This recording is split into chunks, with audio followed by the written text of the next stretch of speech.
रागना एनक्रिड के पास आता है और उसे प्रपोज करता है, क्या तू सोर्ड चलाना सीखना चाहेगा? एनक्रिड तुरंत हाँ कह देता है।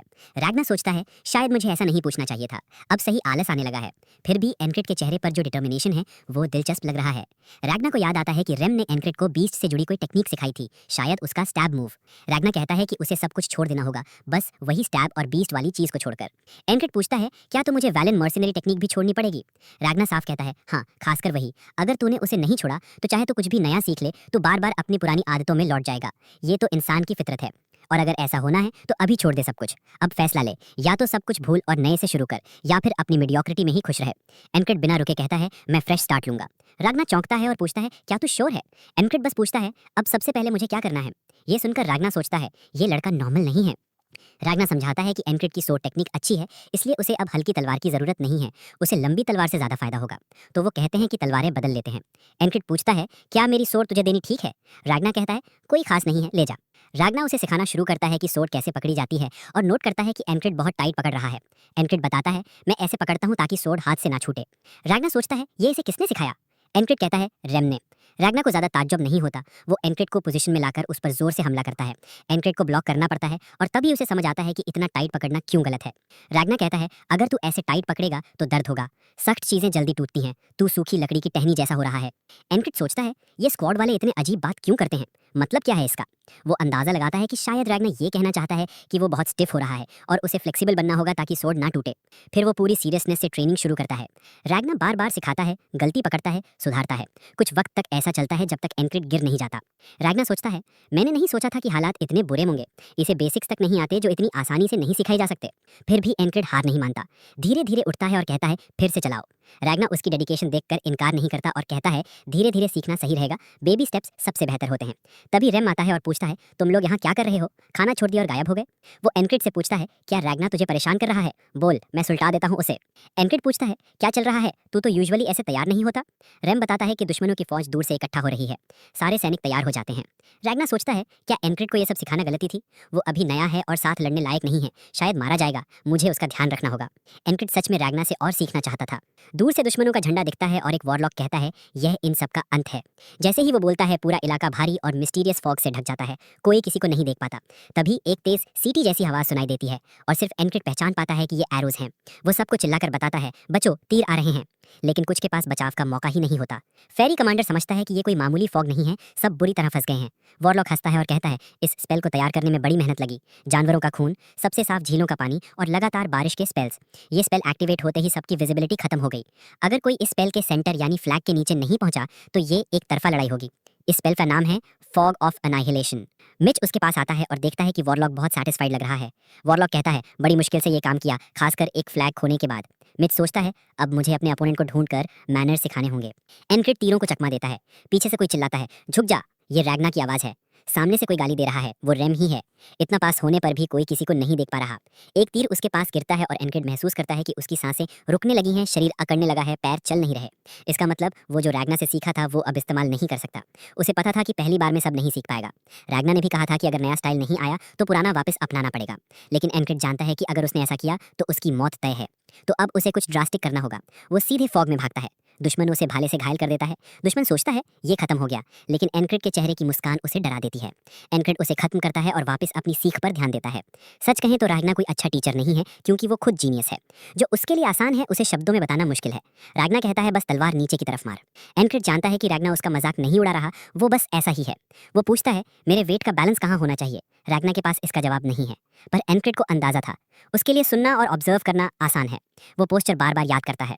धीरे धीरे वो लड़ाई में वापस आता है, तीरों को रोक पाता है, लेकिन अब भी वो स्टिफ है। फिर वो दोबारा जान देने के लिए तैयार हो जाता है ताकि वो फिर सीख सके।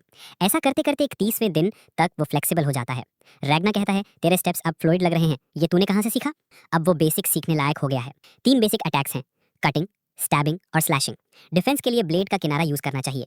अगर सोर्ड अच्छी क्वालिटी की हो तो साइड्स का भी यूज हो सकता है। उसके और दुश्मन के बीच की सबसे सीधी लाइन लाइन ऑफ अटैक कहलाती है। सोर्ड चलाने का मतलब है दुश्मन की लाइन ब्लॉक करना और अपनी लाइन बढ़ाना। उसे अपने माइंड में दुश्मन का इमेज बनाना होगा और सोर्ड से उस तक पहुंचना होगा। अगली बार वो लड़ाई में जाता है तो दुश्मन का भाला आसानी से डॉज कर लेता है। हालांकि 3 और दुश्मन उसके पीछे हैं, लेकिन अब सब कुछ बदल रहा है। धीरे धीरे एक एक करके वो सीखता है। पैरी करना, डायगोनल स्लैश करना, हर बार थोड़ा और इंप्रूवमेंट। मरता है, फिर सीखता है। फिर एक दिन वो रैगना से पूरी ताकत ताकत से लड़ता है और जो कुछ सीखा है सब इस्तेमाल करके रैग्ना को हरा देता है। रैग्ना को उसमें एक बिल्कुल नया इंसान दिखता है। उसे लगता है एनक्रिड सच में बदल गया है। अब वो और इम्प्रूव नहीं कर सकता, उसकी टैलेंट की लिमिट आ गई है। रैग्ना चाहे जितना चिल्लाए, एनक्रिड दौड़ पड़ता है। उसका शरीर अब फेदर जैसा हल्का और फुर्तीला हो गया है और दुश्मन का वार वो हवा में ही चकमा दे देता। यही रास्ता है जो एनक्रिड को एक नाइट बनने के लिए लेना होगा। चाहे उसे दुनिया का सबसे बड़ा दर्द क्यों न झेलना पड़े, फिर भी उसे इसमें खुशी और मजा महसूस होता है। इतना मजा कि पागल हो जाए ऐसा लगता है। वो फिर से उस पल को याद करता है जब राग्ना ने उससे पूछा था, तू सोर्ड चलाना सीखेगा? जैसे पहले हर बार कहा, इस बार भी एनक्रिड मानता है कि चाहे जितनी बार मरना पड़े, वो अपने गोल को पाने के लिए हर बार मरेगा। थोड़ा टेस्ट करने के बाद राग्ना को समझ आता है कि एनक्रिड तो बहुत अच्छा है, बहुत ज़्यादा। क्या वो अब तक जानबूझकर सेकंड रेट मर्सनरी की तरह लड़ रहा था? उसे तो सारी बेसिक चीज़ें आती हैं। राग्ना को लगता है इसे अब ट्रेनिंग से ज़्यादा फील्ड एक्सपीरियंस की ज़रूरत है। ये सोचकर एनक्रिड आज का दिन शायद 200 बार जी चुका है। अब वो डिसाइड करता है कि जितना भी सीखा है सब इस्तेमाल करके देखेगा कि कहाँ तक जा सकता है। पहले दुश्मन को तो ऐसे काटता है जैसे मक्खन, फिर वो वही नाइफ उठा लेता है जिससे उसे बार बार मारा गया था और अब उसी से छुपे हुए दुश्मनों पर वार करता है। दुश्मन कन्फ्यूजन में है और एनक्रिड अचानक गायब हो जाता है। वे सोचते हैं कि अब वो सेफ हैं, लेकिन तभी वो चारों तरफ से उन्हें काटना शुरू करता है। एक दुश्मन क्रॉसबो से उस पर वार करता है, लेकिन अब एनक्रिड ने राग्ना से सीखा है। आंखों से प्रिडिक्ट करना है, पैरों से पास जाना है और हाथों से लड़ाई खत्म करनी है। अब एनक्रिड बस मुस्कुराता है। लड़ाई अब पहले जैसी नहीं लगती, अब वो फ्रेश और तेज लगती है। उसे और चाहिए, इसलिए वो आगे बढ़ता है। अब उसके सामने दर्जनों दुश्मन खड़े हैं। सभी ने क्रॉसबो ताने हुए हैं। उनमें से एक कहता है, तू यहाँ तक पहुँच गया, बधाई हो, लेकिन अब तो यहीं रुकेगा। एनक्रिड एक कदम आगे बढ़कर कहता है, चलो मर्दों की तरह लड़ते हैं सोर्ड से। दुश्मन उससे डर जाते हैं और बिना देर किए उसे शूट कर देते हैं। अचानक वो एक अजीब सी जगह पहुंचता है जहां बोटमैन उसे देखता है और कहता है, तू पागल हो गया है क्या? अपनी कब्र में खुद चल के आ गया? एनक्रिड फिर से जागता है और सोचता है, ये बोटमैन बार बार मरने पर मुझे गाली देने क्यों आता है? रैम पूछता है, तेरा चेहरा इतना ब्लैंक क्यों लग रहा है? एनक्रिड इसे देखकर सोच में पड़ जाता है। रैम हमेशा सबसे पहले स्पेल को पहचानता है। दुश्मनों की फॉर्मेशन में कोई स्ट्रैटेजी नहीं होती, वो बस फ्लैग्स की हिफाजत कर रहे होते हैं। सच्चाई जानने के लिए एनक्रिड पूछता है, तुझे स्पेल्स के बारे में कुछ पता है? रैम पूछता है, तुझे ये जानने की जरूरत क्यों है? एनक्रिड कैजुअली कहता है, बस बात कर रहा था। रैम फिर पूछता है, क्या तू मैजिक और स्पेल में फ़र्क जानता है? एनक्रिड कहता है, बस इतना कि मैजिक ज़्यादा कॉमन होता है। रैम समझाता है, स्पेल के लिए एक मीडियम चाहिए होता है, जैसे कोई खास ऑब्जेक्ट या चीज़। स्पेल बिना मीडियम के नहीं चल सकता, जबकि मैजिक चल सकता है। एनक्रिड को अब सब समझ आता है। फॉग इसलिए आती है क्योंकि स्पेल फ्लैग को मीडियम बनाकर एक्टिवेट होती है। अगर फ्लैग तोड़ा जाए, फॉग भी खत्म हो जाती है। वो रैम से पूछता है, क्या तेरी ट्राइब भी स्पेल्स यूज़ करती है? रैम कहता है कि उसने कुछ स्पेल्स देखे हैं, लेकिन असली स्पेल कास्टर्स बहुत कम हैं। ज़्यादातर वॉरलॉक्स या हेक्स कास्टर्स होते हैं। एनक्रिड अचानक चला जाता है, उसे ट्रेनिंग करनी होती है। राग्ना नोट करता है कि एनक्रिड को सारे बेसिक्स आते हैं, उनका बैकग्राउंड भी एक जैसा है, लेकिन क्या उसे ओनियाक स्वॉर्ड टेक्निक का पता है? करीब 500 साल पहले एक प्रोडिजी था, लियोनेसिस ओनियाक, एक स्वॉर्ड फार्म में पैदा हुआ लड़का। जब फार्म पर 12 लुटेरे हमला करते हैं, वो उन्हें बस एक फायरप्लेस पोकर से ही मार डालता है। छोटी उम्र में ही माता पिता को खोकर उसने स्वॉर्ड सीखना शुरू की। एक नोबल ने उसकी कहानी सुनकर उसे अपना लिया, लेकिन वो लड़का गिफ्टेड होने के साथ साथ कर्स्ड भी था। 10 साल की उम्र में उसकी ताकत कम होने लगी और 12 में वो पूरा पैरालाइज हो गया। इतनी छोटी उम्र में उसकी ग्रेटनेस खत्म हो गई, लेकिन उसका सपना स्वॉर्ड्समैनशिप को बेहतर बनाना नहीं रुका। 20 साल की उम्र में उसने सारी टेक्निक्स को 5 कैटेगरीज में बांट दिया: righteous elaborate sword, heavy strong sword, flowing confounding sword, fast swift sword, gentle parrying sword. उसने पूरी तलवारबाजी की हिस्ट्री दोबारा लिख दी और ओनियाक फैमिली एम्पायर की सबसे बड़ी हाउस बन गई। आज भी यही टेक्निक पूरे एम्पायर में फाउंडेशन मानी जाती है। इनसे और भी ब्रांचेस निकली, जैसे वेस्टर्न स्विफ्ट स्वॉर्ड, ईस्टर्न ची स्वॉर्ड। लियोनेसिस की खुद की टेक्निक नॉर्दर्न हेवी स्वॉर्ड से निकली थी, जो रैम की टेक्निक से ज़्यादा काम की हो सकती है। राग्ना कहता है, तू सिर्फ एक पॉइंट पर फोकस कर, अपने और दुश्मन की स्वॉर्ड पर, बाकी सब भूल जा। वो इसे खुद दिखाता है। एनक्रिड कुछ समझ पाता उससे पहले राग्ना इतनी तेज और खतरनाक स्लैश मारता है कि उसकी गर्दन कट जाती है। एनक्रिड जानता है वो बस मरते मरते बचा है। तभी रैम आके कहता है, तू स्क्वाड लीडर को मारना चाहता है क्या? राग्ना कहता है, लोग तब ज़्यादा सीखते हैं जब मरने ही वाले होते हैं, मैं तो बस मदद कर रहा हूँ। रैम बोलता है, अगर इसका सेल ही नहीं रहा तो कुछ सीख ही नहीं पाएगा। मुझे कितनी मेहनत लगी थी इसे बीस्ट हार्ट सिखाने में, पता भी है तुझे? एनक्रिड सोचता है ये दोनों ही भयानक टीचर हैं। रैम जानता है कि राग्ना नॉर्दर्न फोर्ट से है, जहाँ ज़्यादा बारबैरिक लोग होते हैं। राग्ना को पता है कि रैम सदर्न बारबेरियन ट्राइब से है। अब तो उसका मन कर रहा है लड़ने का, लेकिन एनक्रिड कहता है, बस करो, हम यहाँ लड़ने नहीं मिशन पर आए हैं। जाते जाते राग्ना कहता है, जब तुम मरने वाला होता है उस समय जितना अलर्ट रहता है, अगर तो उसी फोकस को पकड़ सके तो कुछ भी कर सकता है। बैटल की तैयारी में एनक्रिड सोचता है, ये टेक्निक भी वैसी है जैसे बीस्ट हार्ट, जो मौत का डर मिटा देती है। कुछ बातें अलग हैं, पर उसे ये खुद एक्सपीरियंस करनी होगी। और अब वो सोचता है कि उस फ्लैग को भी तोड़ना है। उसने तय कर लिया है कि अब उसका गोल सिर्फ सीखना नहीं, फ्लैग को डिस्ट्रॉय करना भी है। वो जानता है कि अगर पूरी स्क्वाड को यूज़ करे तो काम आसान होगा, लेकिन वो खुद पहले जाएगा जब तक वो गिर ना जाए। एक पॉइंट पर फोकस करना वाकई यूज़फुल है। पहले वो कई बार सिर्फ तैयारी ना होने के कारण मरा था। ऐसे नंबूर से बचने के लिए उसने अपने कान ट्रेंड किए, बैटलफील्ड से बचने के लिए बीस्ट हार्ट सीखा, लेकिन अब कॉन्सेंट्रेट करना मुश्किल हो रहा है। राग्ना फिर से दिखाता है, तुझे ब्लेड के टिक का स्लो डाउन महसूस होना चाहिए था। एनक्रिड अभी भी नहीं समझ पाता, क्या बीस्ट हार्ट इसमें रुकावट डाल रहा है? राग्ना कहता है, सब कुछ भूल जा, सिर्फ ओपोनेंट की तलवार देख, तभी तो उसकी मूवमेंट प्रेडिक्ट कर पाएगा। एनक्रिड जानता है मौत का डर माइंड में रख के काम नहीं चलेगा। वो राग्ना से पूछता है, तू ये कैसे करता है? राग्ना कहता है, मुझे तो ये हमेशा से आता था, मेरे लिए ये चीज़ें आसान हैं। एंक्रिड को अब ये बात क्लियर है कि रैग्ना से उसे कोई ढंग की जानकारी मिलने वाली नहीं है, तो अब उसे खुद ही समझना पड़ेगा। वो कंसंट्रेशन की प्रैक्टिस करता रहेगा, लेकिन इस वक्त उसकी पहली प्रायोरिटी है उस फ्लैग को गिराना। उसे कैजुअलिटीज कम करनी है और सीधे चार्ज मारना है। जैसे ही फॉग गिरती है वो चिल्लाता है, सब नीचे झुको, और फिर ऑर्डर देता है, शील्ड लगाओ। इससे उन कई लोगों की जान बचती है जो वरना अगले ही पल मारे जाते। आज वो ये सीक्वेंस 300 बार दोहरा चुका है। उसे अब आंखें बंद होने पर भी पता होता है कि हमला कहाँ से आएगा। पहले दुश्मन को तो वो बिना उसे भनक लगे ही मार देता है, दूसरे दो भी उसके पीछे पीछे निपट जाते हैं। बाकी लोग आगे बढ़ते हैं, लेकिन अब वो मीट ग्राइंडर में घुस चुके हैं, क्योंकि एंक्रिड अब थमने वाला नहीं है। उनका कमांडर उन्हें तैयार होने को कहता है और एंक्रिड मुस्कुरा देता है। उसे उनके चेहरों पर डर साफ दिख रहा है। वो इतनी जोर से चार्ज करता है कि हर तलवार को चीरते हुए सीधा फ्लैग तक पहुंच जाता है और उसे गिरा देता है। इस मुकाम तक पहुंचने में उसे 10 दिन लगे। लेकिन हैरानी की बात यह है, फॉग अभी भी खत्म नहीं हुई। फ्लैग तो खत्म हो चुका है, तो फिर ये क्या हो रहा है? दुश्मन उसे चारों ओर से घेर लेते हैं और उस पर वार करते हैं। एक कहता है, तुझे धोखा दिया गया है। बस यहीं से एंक्रिड को सब समझ में आ जाता है। सिर्फ एक असली फ्लैग है, बाकी सब नकली फ्लैग हैं। अब उसे असली फ्लैग ढूंढना है। वो फिर से चार्ज करता है। अब उसके पास 1/5 चांस है सही फ्लैग तक पहुंचने का। वो फिर से चिल्लाता है, शील्ड लगाओ। लेकिन इस बार कुछ लोग सुन ही नहीं रहे, या शायद कंफ्यूज हो गए हैं और तीर उन्हें मार देते हैं। एंक्रिड सोचता है, इस बार ये लोग क्यों नहीं सुन रहे?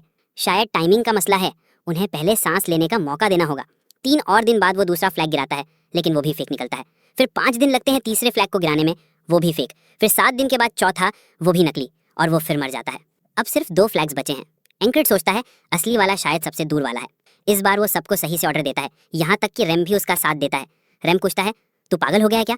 एंक्रिड जानता है कि फ्लैग दूर है, इसलिए वहां पहुंचने से पहले थकना नहीं है। वो रैम से कहता है सामने के दुश्मनों को संभाल ले, और खुद धीरे धीरे पास करता है। रैम बिना आर्मर के भी उन्हें अच्छे से रोक लेता है। अब 1 साल इसी एक दिन में बिता देने के बाद एंक्रिड जानता है आज ये खत्म करेगा।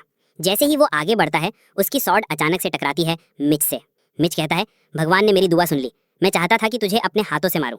एंक्रिड को इस चेहरे की याद नहीं आती। वो पूछता है, तू है कौन? मिच गुस्से में कहता है, तू भूल कैसे गया? कुछ दिन पहले की तो बात है। लेकिन एंक्रिड के लिए वक्त अब वैसे नहीं चलता। वो फिर पूछता है, तू कौन है? मिच चिढ़ता है, लेकिन कहता है कि तेरे सीने में मेरी तलवार उतरते ही सब याद आ जाएगा। एंक्रिड अचानक तेजी से पीछे हटता है और नए स्टैंस के साथ ऐसा वार करता है कि मिच को पीछे हटना पड़ता है। मिच हैरान हो जाता है, ये वो लड़का तो नहीं जो पहले था, ये तो अब बहुत बेहतर हो गया है। लेकिन फिर भी वो सोचता है कि ये मुझे सिर्फ एक स्टेप में पकड़ना चाहता है। एंक्रिड नहीं रुकता, वो फिर से आगे बढ़ता है। अब दोनों की शॉट्स टकराती हैं। मिच को उसकी मास्टर्ड बेसिक्स और रिफाइंड टेक्निक दिखती है। एंक्रिड के हर डिफ्लेक्शन में पावर है। अब वो डेंजरस फाइटर बन चुका है। मिच उसे पीछे धकेलता है, एंक्रिड उसकी ब्लेड को डिफ्लेक्ट करता है। मिच को अब अपनी सारी सेंसेस उसी पर लगानी पड़ती हैं। अगर एक पल भी ध्यान भटका तो मर जाऊंगा। अब मिच भी पूरी तरह तलवार में समा जाता है। फ्लैग भूल जाता है, आउटकम भूल जाता है, टेक्निक्स भूल जाता है, बस एक ठंडी स्टील की तलवार बचती है। इस डेडिकेशन से मिच को एज मिल जाती है। वो एंक्रिड की तलवार को डिफ्लेक्ट करता है और उसे सीने में भोंक देता है। लड़ाई वहीं खत्म हो जाती है। एंक्रिड को अब याद आता है, अरे ये वही है जिसने टॉल ग्रास वाली जगह पर फ्लैग को रोका था। मिच खुद को इंट्रोड्यूस करता है, ग्रेहाउंड स्कॉट का प्लेटून कमांडर। एंक्रिड भी अपना परिचय देता है, अब वो लिलिया किंगडम का स्कॉट कमांडर है। दुश्मन उसे घेर लेते हैं। मिच कहता है, इस लड़के की स्पेशलिटी है छिप जाना। बाकी लोग उसे देख के कहते हैं, ये तो थोड़ा अलग है। जब मिच एंक्रिड को देखता है, उसे एंक्रिड के चेहरे पर मुस्कान दिखती है, क्योंकि एंक्रिड को अब असली बात समझ आती है। मौत का डर नहीं, मुझे हमेशा एक असली राइवल चाहिए था, कोई जो मुझे पूरा झोंक दे, हर स्किल निकलवा दे। मिच को ऐसे क्रेजी लोग पसंद नहीं। वो तलवार निकालता है और कहता है, आज का दिन यही खत्म। अगले दिन रैग्ना कहता है, कॉन्सेंट्रेशन का मतलब है मरते वक्त जो एहसास होता है वही। एंक्रिड बस थोड़ा ध्यान देता है। रैग्ना को लगता है शायद अब ये ट्रेनिंग छोड़ देगा। रैम हमेशा की तरह उन्हें बैटल के लिए बुलाता है, लेकिन अब एंक्रिड का एनर्जी लेवल अलग ही है। वो बिना कुछ कहे चल पड़ता है। रैग्ना खुद देखता है कि उसकी बॉडी से एनर्जी निकल रही है। रैग्ना सोचता है, आज वार्म अप थोड़ा और इंटेंस होना चाहिए। बैटल शुरू होता है। एंक्रिड फिर से सबको बचाता है, नीचे झुको, शील्ड। जब तीर आते हैं सब बच जाते हैं, लेकिन वो यही नहीं रुकता। रैम से कहता है, मेरे साथ चल। रैम पूछता है, तो फिर से पागल हो गया? रैग्ना बीच में कूद जाता है, मैं भी साथ चल रहा हूँ। रैम बोलता है, तेरे सिर में तीर लगा है क्या? रैग्ना मुस्कुरा के कहता है, आगे नहीं बढ़ा तो लग ही जाएगा। एंक्रिड आगे बढ़ता जाता है। दोनों लड़के सामने के दुश्मनों को काटते जाते हैं। एंक्रिड उसी रास्ते पर फिर जाता है जहां उसे मिच फिर मिलता है, लेकिन इस बार वो उसे पहचान लेता है। वो मुस्कुरा के कहता है, तुझे देख के बहुत अच्छा लगा। मिच चौंकता है, तू मुझे ढूंढता हुआ आया? एंक्रिड कहता है, तुझे देख के प्यार हो गया था लड़ते वक्त। मिच कहता है, पहली बार कोई मुझे ढूंढते हुए आया है। एंक्रिड पूछता है, क्या तुझे बुरा लगा? मिच डिनाई करता है, लेकिन वो तलवार निकाल लेता है। एंक्रिड फिर से कोशिश करता है उसी कॉन्सेंट्रेशन में जाने की जहां सिर्फ तलवार ही महसूस होती है, लेकिन इस बार भी वो हार जाता है। मिच फिर से उसकी छाती चीर देता है। मिच कहता है, इतनी आसानी से हार गया? क्या तूने सच में सोचा था कि इतनी स्किल से जीत जाएगा? एंक्रिड मरते वक्त सोचता है, मेरा एटीट्यूड ही गलत है। जिस चीज़ को मैं पाना चाहता हूँ वो ज़बरदस्ती नहीं हो सकती। उसे लड़ाई में खुद ब खुद समा जाना होगा। वो आज को दोहराता है, फिर हारता है, फिर दोहराता है, फिर हारता है। जब तक असली फीलिंग पकड़ में ना आ जाए वो करता रहेगा। 18वीं बार वो ब्लेड को आते देख पाता है। 28वीं बार वो 1 सेकंड में कॉन्सेंट्रेशन में चला जाता है और 48वीं बार उसे असली इंसाइट मिलती है। रैग्ना जब उसे वो फीलिंग सिखाने की कोशिश करता है, एंक्रिड पहली बार सच में तलवार को देख पाता है जैसी वो है। वो उसकी खूबसूरती में खो जाता है और रैग्ना का वार आसानी से रोक देता है। वो पूछता है कि मैंने इतनी आसानी से एसिमुलेट कैसे कर लिया। अब एंक्रिड को राग्ना की कोई आवाज सुनाई नहीं दे रही। पूरी कंसंट्रेशन का मतलब होता है शरीर और तलवार दोनों पर पूरा कंट्रोल। उसकी पावर और टेक्निक इतनी ज्यादा डेवलप हो चुकी है कि अब खुद के पास्ट वर्जन से उसकी कोई तुलना नहीं हो सकती। राग्ना पूछता है कहाँ जा रहा है। एंक्रिड बस हल्के से कहता है प्लाटून कमांडर से मिलने। आज का दिन मुझे हर हाल में पार करना है। जब वो फेरी कमांडर के पास पहुंचता है, वो पूछती है क्या चाहता है। एंक्रिड बताता है कि रिकॉन मिशन के दौरान उसे स्पेल्स दिखे थे। एस्पेन किंगडम के सोल्जर एक क्रीपी बूढ़े आदमी को स्पेल कास्टर कह रहे थे। फेरी कमांडर इंटरेस्ट लेती है और बोलती है थोड़ा और डिटेल में बता। एंक्रिड उसे वो सब कुछ बता देता है जो इस जंग को जीतने के लिए जरूरी है। अब जब फिर से फॉग आती है, सारे सोल्जर्स रेडी रहते हैं तीर रोकने के लिए और एंक्रिड की टीम बिना कुछ बोले चार्ज कर जाती है। उसने अब उम्मीद कमांडर की समझदारी पर रख दी है क्योंकि अब उसे आगे की दीवार तोड़नी है। जैसे ही एंक्रिड सामने आता है, वो जोर से बोलता है मैं तुझे पहचानता हूँ। तुझसे लड़ने की चाहत तो शुरू से थी और आज मैं तुझे हर हाल में हरा दूंगा।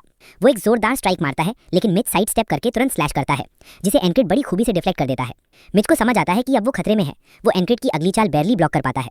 तलवारें टकराती जाती हैं, एक डेडलॉक की सिचुएशन बन जाती है। मिच पूछता है क्या तू अब तक अपनी असली स्किल छुपा रहा था। एंक्रिड मुस्कुरा कर कहता है शायद। मिच उसका नाम पूछता है और एंक्रिड अपना नाम बता देता है। मिच उसकी तलवार डिफ्लेक्ट करता है और कहता है तेरा नाम याद रहेगा।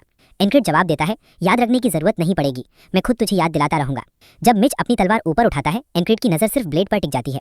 वो देखता है कि मिच का पूरा वेट उसके दाहिने पैर पर है, मतलब अगला वार डायगोनल होगा। वो बिल्कुल सही होता है। इतने साले आज दोहराने का जो अनुभव मिला वो सब एक जगह इकट्ठा हो जाता है। मिच वार करता है, एंक्रिड भी करता है। दोनों की तलवारें एक दूसरे की गर्दन छूती हैं। एंक्रिड वहीं नहीं रुकता, वो मिच की ओर आगे स्लैश करता है जिसे मिच बस बास बचा पाता है। मिच सोचता था कि वो कुछ ही मूव्स में एंक्रिड को मार देगा, लेकिन अब उसे खुद मुश्किल हो रही है। अब ये बर्दाश्त नहीं। मिच जानता है कि उसकी फ्लोइंग स्वॉट टेक्निक्स डिफेंसिव हैं, पर अब उसे अटैक करना होगा। वो अपनी तलवार जमीन में जड़ देता है और नीचे से ऊपर की ओर जोर से मारता है। एक बड़ा आर्क बनता है। इस टेक्निक का नाम है द व्हील कट। एंक्रिड इस अल्टीमेट टेक्निक के बारे में जानता था। इसने पहले उसे कई बार मारा है, लेकिन इस बार वो तैयार है और परफेक्टली पैरी करता है। मिच शॉक में है, हालांकि उसके चेहरे पर कोई रिएक्शन नहीं है। मिच हरियर हाउस से है, जो एस्पेन किंगडम के 3 मेन हाउसेज में से एक है। हरियर्स ब्रूट फोर्स के लिए जाने जाते हैं। जो भी स्वॉर्ड में स्किल दिखाता है उसे रिक्रूट कर लेते हैं। मिच भी एक रीजनल हाउस से आया था और फिर हरियर नाम अपनाकर 15 की उम्र में 2 अडल्ट नाइट्स को हरा चुका था। 18 में चैंपियन स्वॉर्ड्समैन को हराया और 22 में पूरे शहर का सबसे मजबूत फाइटर बना। ग्रेहाउंड्स में भी वो टॉप 3 फाइटर्स में से एक बन गया। उसके बराबरी के लोग गिने चुने थे और वो भी लड़ने से कतराते थे। जब वो दूसरों को ट्रेनिंग करते देखता था तो सोचता था इतना क्यों मारते हैं खुद को जब मेरी पूरी बॉडी ही स्किल है। यही उसकी गलती थी। अब वो अपनी बॉडी से बस पीछे हट सकता है और एंक्रिड उसकी छाती में सीधी तलवार घुसा देता है। मिच खून से लथपथ हो जाता है। वो खुद को कोसता है तुम मुझसे ताकत में भी कमजोर है और स्वॉट टेक्निक में भी, फिर भी तू जीत गया। एंक्रिड सिर्फ सिर हिलाता है। हाँ, वो ये बात नहीं काट सकता और मरते मरते सोचता है काश मैंने भी ट्रेनिंग की होती, मैं क्या बन सकता था। जैसे ही एंक्रिड की तलवार उसकी गर्दन तक पहुंचती है, ग्रेहाउंड बीच में कूदकर मिच को बचा लेता है। मिच को तेजी से बैटलफील्ड से बाहर ले जाया जाता है। ग्रेहाउंड कहता है एक आदमी से इतना नुकसान उम्मीद नहीं थी, लेकिन सजा भी आसान नहीं होगी। एंक्रिड जानता है कि अब वो घिर चुका है, लेकिन डरता नहीं है। इसका मतलब सिर्फ इतना है कि अगली दीवार फ्लैग को तोड़ना है और बाहर निकलना है। ग्रेहाउंड सबको ऑर्डर देता है फायर। एंक्रिड खुद को तैयार करता है। अब तीरों से बचना नामुमकिन है, तो उन्हें सहते हुए आगे बढ़ना होगा। ग्रेहाउंड कोई शो पीस नहीं, वो खुद हमला करता है। एंक्रिड एक ही वार से उसकी पावर महसूस करता है। इससे लड़ाई जीतने के लिए कई बार मरना पड़ेगा, पर फिलहाल का मकसद साफ है, फ्लैग को खत्म करना और निकल जाना। ये सोचकर एंक्रिड फ्लैग पर नाइफ फेंकता है। थोड़ी भी चोट स्पेल को खत्म कर सकती है। ग्रेहाउंड देख लेता है और हमला करता है, लेकिन एंक्रिड रोल करते हुए बचता है और दूसरी बार डैगर फेंकता है, सीधा फ्लैग पर हिट करता है। फॉग में फेरी कमांडर अपनी जगह जमाए होती है, पर मन ही मन सोचती है मैंने और ट्रूप्स मांगे थे, कुछ मिला नहीं। ये किंगडम तो पूरी तरह सड़ा हुआ है। सबसे कमजोर आदमी को फ्रंट लाइन की कमांड दे दी। अब अगर ऐसे ही चला तो सब खत्म हो जाएंगे। लेकिन तभी फॉग हट जाती है और वो लाइटनिंग जैसी स्पीड से दुश्मनों को काट देती है। अब उसके पास मौका है बैटल को पलटने का।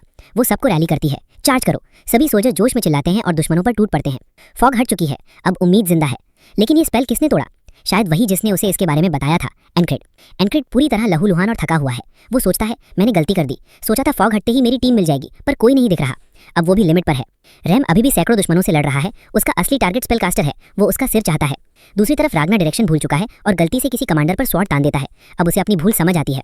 दुश्मन एंक्रिड का मजाक उड़ाते हैं, कुत्ते की तरह चल रहा है, कुत्ते की तरह मरेगा। तभी ग्रास फील्ड से एक पूमा सोल्जर पर झपटता है, उसे बचा लेता है। जैसे ही दुश्मन तीरों की बौछार छोड़ने वाले थे, वो पूमा उनके सारे क्रॉसबोस काट देता है। अब एंक्रिड समझता है वो उसकी रक्षा कर रहा है, पर वो कहता है जा, ये जो सामने है वो मामूली नहीं। ग्रेहाउंड अब थक चुका है। वो कहता है अब बहुत हो गया। तभी कोई आवाज आती है, अब तू आराम कर एनक्रिड, अब मैं तुझे एक असली मर्द दिखाता हूँ। वेंजेंस आ चुका है। वेंजेंस पूरे जोश में ग्रेहाउंड पर झपटता है, लेकिन ग्रेहाउंड झट से उसकी तलवार डिफ्लेक्ट करता है और उसे जमीन पर पटक देता है। वेंजेंस गिरते ही अपने लोगों को चिल्लाता है, फायर। लेकिन ग्रेहाउंड को तीरों से कोई फर्क नहीं पड़ता, वो उसी ताकत से आगे बढ़ता है। प्यूमा पीछे से क्लॉज निकालकर उस पर झपटता है। ग्रेहाउंड थोड़ा सरप्राइज होता है, लेकिन अपनी तलवार की हिल्ट से बीस्ट को जोर से मारता है, जिससे वो बेहोश हो जाता है। अगला वार एनक्रिड की ओर आता है। एनक्रिड अब भी ब्लेड देख पा रहा है, लेकिन उसकी हालत ऐसी नहीं कि वो वार को पैरी कर सके। इसलिए वो मिच की सीखी हुई एक टेक्निक अपनाता है, ब्लेड को फ्लो करने देना। वो वही करता है और ग्रेहाउंड चौंक जाता है, क्योंकि उसे समझ आता है कि ये तो मिच की टेक्निक थी। एनक्रिड पहली बार इतना खुश महसूस करता है लड़ाई के बीच में। तभी वेंजेंस फिर से दौड़ता है, लेकिन ग्रेहाउंड काउंटर नहीं करता, क्योंकि अब उसे सामने से पूरी आर्मी आती दिखती है। वो मजबूरी में पीछे हटता है, लेकिन जाते जाते एनक्रिड को घूर कर कहता है, तेरा गंदा चेहरा मैं नहीं भूलूंगा और एक दिन तुझे जरूर गिराऊंगा। फिर वो अपने लोगों को पीछे हटने का आदेश देता है। अब वेंजेंस एनक्रिड की हालत देखकर उस पर ध्यान देता है और उसे वहां से निकालने की तैयारी करता है। एनक्रिड पूमे को भी साथ ले जाना चाहता है, चाहे उसकी ताकत हर सेकंड कम हो रही हो। वेंजेंस सभी को पीछे हटने का आदेश देता है और धीरे धीरे एनक्रिड बेहोश हो जाता है। थकावट और खून की कमी ने अब उसे पकड़ लिया। सपने में फिर वही बोटमैन आता है। तू फिर से जीत गया, तू वाकई जिद्दी हरामी है, पर आखिर तुझे चलाता क्या है। फिर भी इस हाल में भी एनक्रिड ने आज को एक बार और पार कर लिया। धीरे धीरे उसकी आंखें खुलती हैं। आसपास सब उसकी हालत पर बात कर रहे हैं। कुछ लोग हैरान हैं कि उसने कैसे कर लिया ये सब। बाकी कहते हैं कि वो बिना कुछ कहे चला गया था। कोई उसकी तेज रिकवरी की तारीफ कर रहा है। जैसे ही एनक्रिड को हाथों का एहसास होता है, कुछ नरम सा महसूस होता है। वो देखता है कि वही प्यूमा जिसने उसे बचाया था अब उसे चिपक कर सो रहा है। रैम पूछता है, अब जाग ही गया तू? हमें लगा तो गया काम से। एनक्रिड धीरे धीरे उठता है और पूछता है, क्या हो रहा है? जैक्सन पानी लाकर कहता है कि तूने बहुत खून खो दिया था। क्रिस जोड़ता है, शुक्र है मेडिक ने तुझे सही वक्त पर हील कर दिया, वरना कुछ परमानेंट नुकसान हो सकता था। लक की देवी तेरे साथ है भाई। एनक्रिड नीचे देखता है, थोड़ा सा पानी गिरता है और उसे एहसास होता है कि शायद वो प्यूमा के ऊपर ही गिर गया था जब बैटलफील्ड से वापस आ रहे थे। अब सब धीरे धीरे बाहर चले जाते हैं, क्योंकि उन्हें पता चल गया कि उनका कमांडर बच गया है। एनक्रिड खुद भी खुश है कि वो आज भी बच गया, लेकिन रैम नहीं जाता। वो एनक्रिड को घूरता है। एनक्रिड सोचता है शायद वो पूमे में इंटरेस्टेड है। वो पूछता है, क्या तुझे इसे छूना है या कुछ? रैम सीधा कहता है, मुझे उस जानवर से कोई मतलब नहीं है, मैं बस ये जानना चाहता हूँ तुझे कैसे पता चला कि फॉग एक स्पेल है। अब एनक्रिड कंफ्यूज होता है, क्या मुझे उसे सच बताना चाहिए? अगर मैंने अपनी एबिलिटी बताई तो वो मानेगा नहीं, लेकिन झूठ भी नहीं बोलना चाहता। रैम वफादार दोस्त रहा है तो उसका भरोसा लौटाना चाहिए। एनक्रिड कहता है, पहले एक सेटलर मेरा दोस्त था, उससे कुछ बातें सुनी थी, उसी के हिसाब से अंदाजा लगाया। असल में वो सेटलर तो रैम ही था, तो ये बहाना टेक्निकली सही है। रैम उठता है और कहता है, ठीक है मत बता अगर नहीं बताना चाहता, पर स्पेल्स से ज़्यादा उलझ मत। जाते जाते एनक्रिड पूछता है, तो उस लड़ाई के दौरान क्या कर रहा था? रैम जवाब देता है, मैं उस हरामी के पास गया था जिसने फ्लैग्स लगाए थे। उसका चेहरा पसंद नहीं आया तो उसका सिर उड़ा दिया। एनक्रिड उस सीन की कल्पना करता है। उसी वक्त ग्रेस आते हैं और प्यूमा को 20 जर्की देकर रिश्वत देने की कोशिश करते हैं, लेकिन प्यूमा झपटता है और उन्हें चौंका देता है। एनक्रिड कहता है, संभल के, ये छोटा लग रहा है पर गुस्से में आया तो चीर देगा। ग्रेस बोलता है, मैं तो बस 10,000 क्रोना कमाना चाहता हूँ। हेनरी ने बताया कि नीली आंखों वाला बीस्ट एक लेक पूमा होता है जिसमें धरती की एनर्जी होती है। हर क्लॉ की कीमत 10,000 क्रोना है और नए आते रहते हैं। एनक्रिड हैरान हो जाता है, एक bronze coin equal to 1 krona, तो 10,000 मतलब गोल्ड कॉइन से भी ज़्यादा। इतना तो मैंने कभी दिया भी नहीं है किसी को। जब वो बेहोश था उनकी साइड ने बैटल जीत ली, पर बैटल का फ्लो रुक गया। दोनों तरफ ने रिट्रीट कर लिया। अब सब अपने अपने जख्म भर रहे हैं। एनक्रिड सोचता है, क्या वो पैरी में फिर से कर पाऊंगा? शायद कभी ना पता चले। जैक्सन बाद में आता है और कहता है, ज़्यादा स्ट्रेच मत कर, तेरा शरीर अभी हील हो रहा है। एनक्रिड जवाब देता है, मैं ज़्यादा कुछ नहीं कर रहा, थोड़ा तो हिल सकता हूँ। रैग्ना भी जैक्सन की बात से सहमत है। अब तो बस यही कर सकता है, सो जा, जल्दी ठीक होगा। रेम आता है और रैग्ना से टकरा जाता है।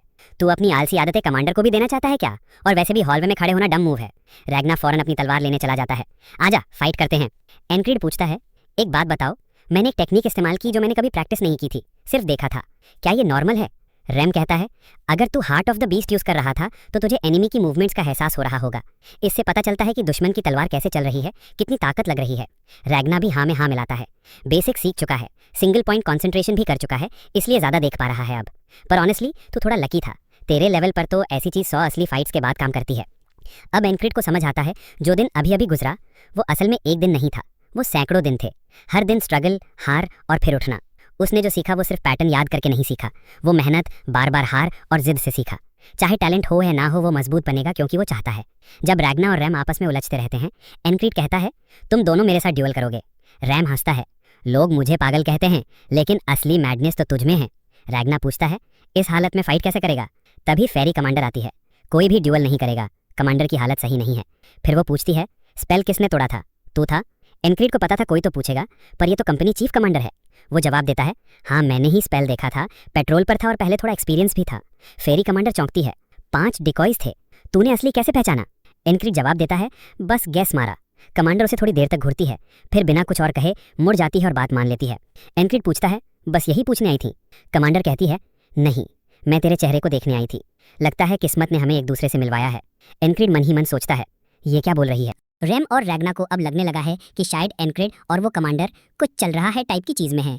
रैग्ना हैरान है, क्या एनक्रिड के पास ऐसी स्किल्स भी हैं? एनक्रिड झट से बोलता है, ऐसा कुछ नहीं है। लेकिन तभी ग्रेस भी आ जाता है और मजाक में बोलता है, ये बंदा तो परफेक्ट है होस्ट बार खोलने के लिए। टीएनसी तेरे लिए बेस्ट बनाऊंगा, बस हाँ कर दे। एनक्रिड उसे चुप रहने को कहता है, लेकिन मन में सोचता है, उसने ऐसा बोला क्यों? वो उनकी बॉस है और ऐसी बात करना काफ़ी ऑकवर्ड है। ग्रेस फिर एनक्रिड को एक ज़रूरी खबर देता है, नाइट ऑर्डर का एक स्क्वायर आया है। एनक्रिड चौंक जाता है, स्कारलेट क्लोक नाइट ऑर्डर का कोई यहाँ है? वो बटालियन जिसमें वो शामिल है साइप्रस डिवीजन कहलाता है, जो एक पुराने नाइट के नाम पर रखा गया था, और ये भी स्कारलेट क्लोक ऑर्डर का ही हिस्सा है। नाइट्स इस दुनिया में सबसे स्किल्ड फाइटर्स माने जाते हैं पूरे कॉन्टिनेंट में। नाइट ऑर्डर में सिर्फ नाइट्स नहीं होते, बल्कि स्क्वायर्स, सर्वेंट्स और स्टूडेंट्स भी शामिल होते हैं। जब एक स्क्वायर खुद को साबित करता है तो वो प्रोटो नाइट बन जाता है, और फिर उनके ऊपर होते हैं वे नाइट्स जो ह्यूमन लिमिट्स को पार कर चुके होते हैं। स्क्वायर्स बिना अपने नाइट के रेयरली लड़ते हैं, तो जो आया है वो शायद प्रोटोनाइट बनने के बिल्कुल करीब होगा। अचानक घंटे बजने लगते हैं, सभी लोग बैटल के लिए तैयार हो जाते हैं। ग्रेस सोचता है, लगता है ये लोग इसी के आने का इंतजार कर रहे थे। रैम एनक्रिड को कहता है, तू आराम कर, सच में ज़रूरत है तुझे। एनक्रिड कहता है, जख्म तो ठीक है, मैं उस बंदे को एक्शन में देखना चाहता हूँ। रैम उसकी आंखों की चमक देखता है और मुस्कुराते हुए कहता है, ठीक है, चल देख क्या करना है वो, वैसे भी अभी कुछ खास करने नहीं जा रहे हम। थोड़ी ही देर में सब लाइन में लग जाते हैं बैटल फॉर्मेशन में, लेकिन सबसे ज़्यादा एक्साइटेड होता है एनक्रिड, क्योंकि आज वो अपने सपने की एक झलक देखने वाला है। वो देखेगा नाइट बनने के लिए क्या चाहिए होता है। स्क्वायर अकेले दुश्मन की ओर बढ़ता है। दुश्मन उसे देखकर तुरंत तीर चलाने की तैयारी करता है, लेकिन वो 1 इंच भी नहीं हिलता। एनिमी कमांडर चिल्लाता है, फायर! सैकड़ों नहीं हज़ारों तीर उसकी ओर उड़ते हैं, लेकिन वो तब तक रुका रहता है जब तक तीर बिल्कुल पास नहीं आ जाते। फिर वो नीचे झुकता है, अपने पैरों के पास हवा जमा करता है। रैग्ना इसे देखकर कहता है, ये है असली डिटर्मिनेशन। फिर वो तीरों के बीच से बिजली जैसी स्पीड से भागता है, सीधा दुश्मन की फ्रंट लाइन में घुस जाता है। वहाँ स्पीयर्स हैं, शील्ड्स हैं, लेकिन सिफर असर नहीं। एक ही बार में पूरी फ्रंट लाइन उड़ा देता है। एनक्रिड हैरान भी है और डरा भी। कमांडर के पास कुछ कहने को बचा नहीं, क्योंकि कहने लायक कुछ बचा ही नहीं। स्क्वायर अब दाएं बाएं दुश्मनों को काटता है, बिल्कुल बिना दया के। सभी दुश्मन भागने लगते हैं। हम अपनी जान बेकार में क्यों दें? लेकिन उनके कमांडर चिल्लाता है, लाइन पकड़ो। फिर उसकी गर्दन हवा में उड़ जाती है। स्क्वायर अब उस मर चुके कमांडर के घोड़े की गर्दन पर खड़ा है। हर किसी के मन में अलग अलग राय है। रैम कहता है, कुछ नया नहीं, इन्हें वॉर स्पेशलिस्ट ऐसे ही नहीं कहते। रैग्ना सोचता है, मुझे कम से कम इतना तो करना चाहिए था कि मैं उसे रोक पाता। जैक्सन नोट करता है कि दुश्मनों के पास उसे रोकने के 5 मौके थे, लेकिन उनका कमांडर ही बेवकूफ़ था। ग्रेस बस खुश है कि अब ये जल्दी खत्म होगा, हमें ज़्यादा कुछ नहीं करना पड़ेगा। एनक्रिड अब गंभीर सोच में डूब जाता है। क्या ये राइटशस सॉर्ड है? नहीं, इसमें तो हैवी और स्विफ्ट दोनों का मिश्रण है। राइटशस सॉर्ड सही इंट्रिकेट टेक्निक्स जो ओपोनेंट को अपनी चाल में फंसा लेती है। हैवी सॉर्ड ब्रूट फोर्स, जो भी सामने आए काट के रख दो। कन्फाउंडिंग सॉर्ड माइंड गेम वाला स्टाइल, कंफ्यूज करके एम्बुश करना। ये वैलोन सॉर्ड का ही पार्ट है। स्विफ्ट सॉर्ड सबसे तेज technique, pure speed. Flowing sword soft parry based style, खुद को बचाते हुए काउंटर करना। एनक्रिड को दिख रहा है उस स्क्वायर के अंदर हैवी और स्विफ्ट दोनों टकरा रहे हैं। वो गहरी सांस लेता है, सोच को स्टेबल करता है। सच तो ये है कि हर टेक्निक एक ही जगह से निकली है। अगर मैं उन पांचों में समानता देख सका और तलवार को एक जिंदा चीज़ की तरह महसूस कर सका, तो शायद मैं ये सब कर सकूं। वो आंखें बंद करता है। आर्मी चार्ज कर रही होती है। रैम और रैग्ना देखते हैं कि एनक्रिड ध्यान में बैठा है। रैम मुस्कुराकर कहता है, स्क्वाड लीडर अभी कुछ ओवरकम करने वाला है, कोई उसे डिस्टर्ब नहीं करेगा। एनक्रिड जानता है कि समझ आना कुछ नहीं बदलता। समझ सिर्फ एक दीवार है जो बताती है कि ऊपर कितना चढ़ना बाकी है। सिपाही उसके आगे से दौड़ते हैं, बैटल में कूदते हैं, लेकिन एनक्रिड वहीं बैठा रहता है। वो उस मेंटल ऑब्स्टिकल पर चढ़ना शुरू करता है। चीख पुकार, खून, हथियारों की आवाज़, लेकिन वो चढ़ता जाता है। एनिमी पीछे धकेले जाते हैं, वो चढ़ता है। विक्ट्री की चीखें गूंजती हैं, वो चढ़ना पूरा करता है। अब उसे पता है ये युद्ध अब खत्म होने वाला है, अगले मौसम व्यस्त होने वाले हैं। प्रिंसिपैलिटी ऑफ एस्पेन में 3 पावरफुल फैमिलीज हैं। एस्पेन सॉवरेन एम्पायर से गुस्से में है क्योंकि उन्होंने नो नाइट वाली जेंटलमैन्स एग्रीमेंट तोड़ी। ग्रे वुल्फ, असल नाम हरियर the almighty, Atkins administrator. Atkins बताता है कि उन्होंने फ्रॉग्स को जनरल बनाकर नाइट लाने का एक्सक्यूज़ बनाया था। अब उन्हें खुद के लिए कोई एक्सक्यूज़ नहीं बचा। एस्पेन उस फ्रॉग जनरल को कोसता है जिसने मनमानी की। एटकिंस कहता है, फ्रॉग्स तो वैसे ही होते हैं, कोई भी रीज़न हो करते अपनी ही हैं। अगर स्पेल जिसमें रिसोर्सेज झोंकी गई थी काम करती तो ये सब न होता। एस्पेन गुस्से में ग्रे हाउंड्स पर बरसता है, अब इनकी सज़ा तय है। हरियर जानता है अब ये इनके लिए अच्छा नहीं होगा। एनकिड और उसकी टीम वापस लौटती है, अब युद्ध समाप्त है।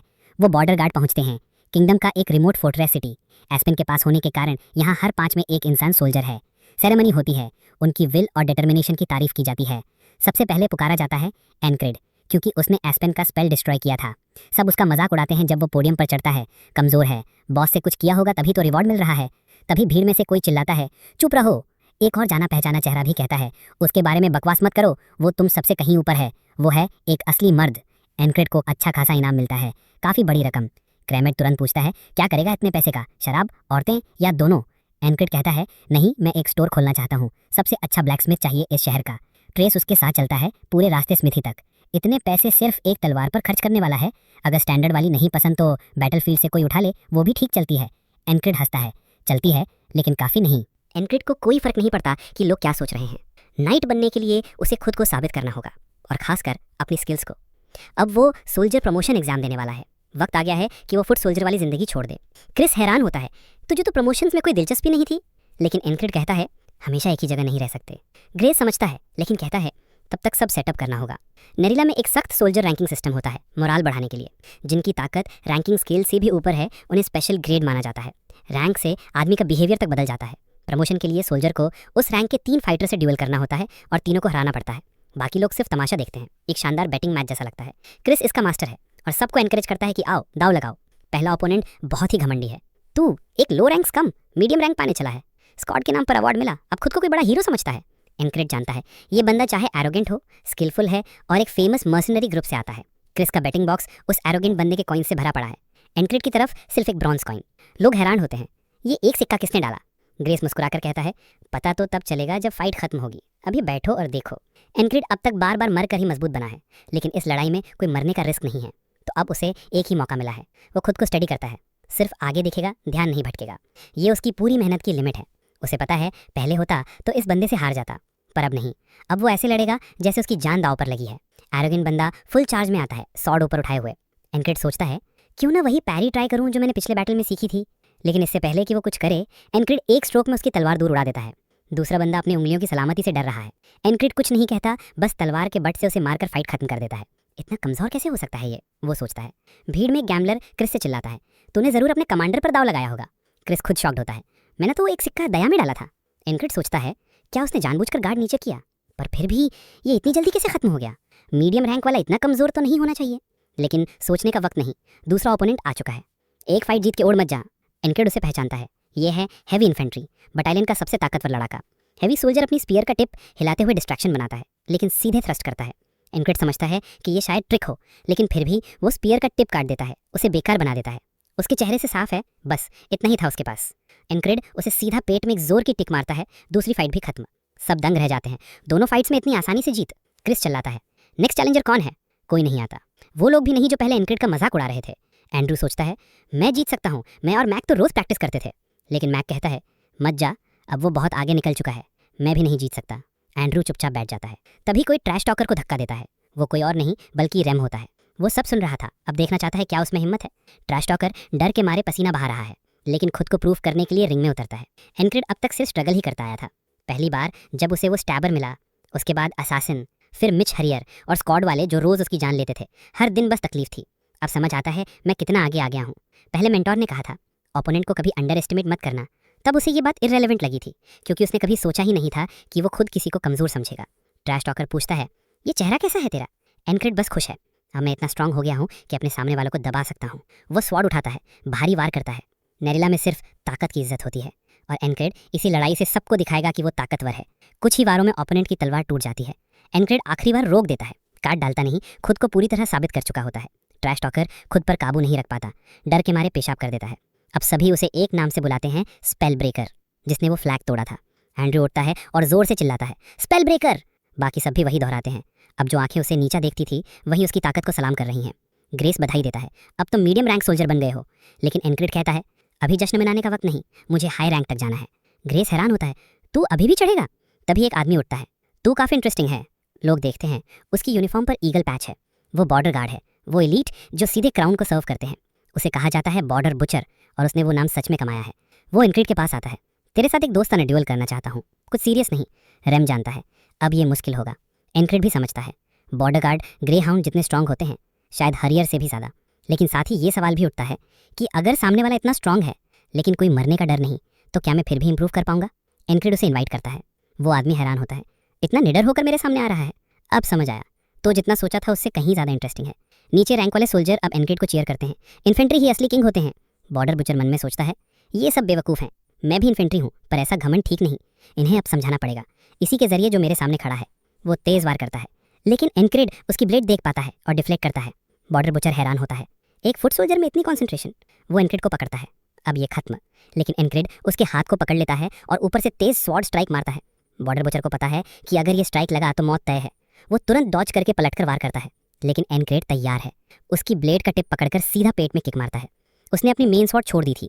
अब सामने वाला रश करता है आखिरी हमला करने के लिए, लेकिन एनक्रेड एक छोटा ब्लेड निकालता है और एग्जैक्ट उसी एंगल से वार करता है। विक्ट्री अब सिर्फ कुछ इंचेस दूर है दोनों के लिए। उसी वक्त फेरी कमांडर आ जाती है और एक ही तेज वार में सबके हमले को रोक देती है। एनक्रेड देखता है कि उसकी टीम पहले से ही उस आदमी के पीछे खड़ी है। आखिरकार कौन अपने लीडर को मरने देगा? रैम मुस्कुराकर कहता है, काफी लकी हरामी है ये। लेकिन वो आदमी कहता है, ये सिर्फ एक ड्यूल था, अगर दोबारा ऐसे ओवर रिएक्ट किया तो सजा मिलेगी। एनक्रेड को इस सबसे ज्यादा फिक्र है फाइट के दौरान क्या हुआ, क्योंकि वो उसके मूवमेंट्स को मिस कर गया था और हारते हारते बचा। अगर ये फाइट जानलेवा होती तो क्या होता? वो आदमी अपनी तलवार वापस शीत करता है और एनक्रेड से कहता है, मैंने कुछ खास उम्मीद नहीं की थी, पर तेरी ताकत को नजरअंदाज नहीं कर सकता।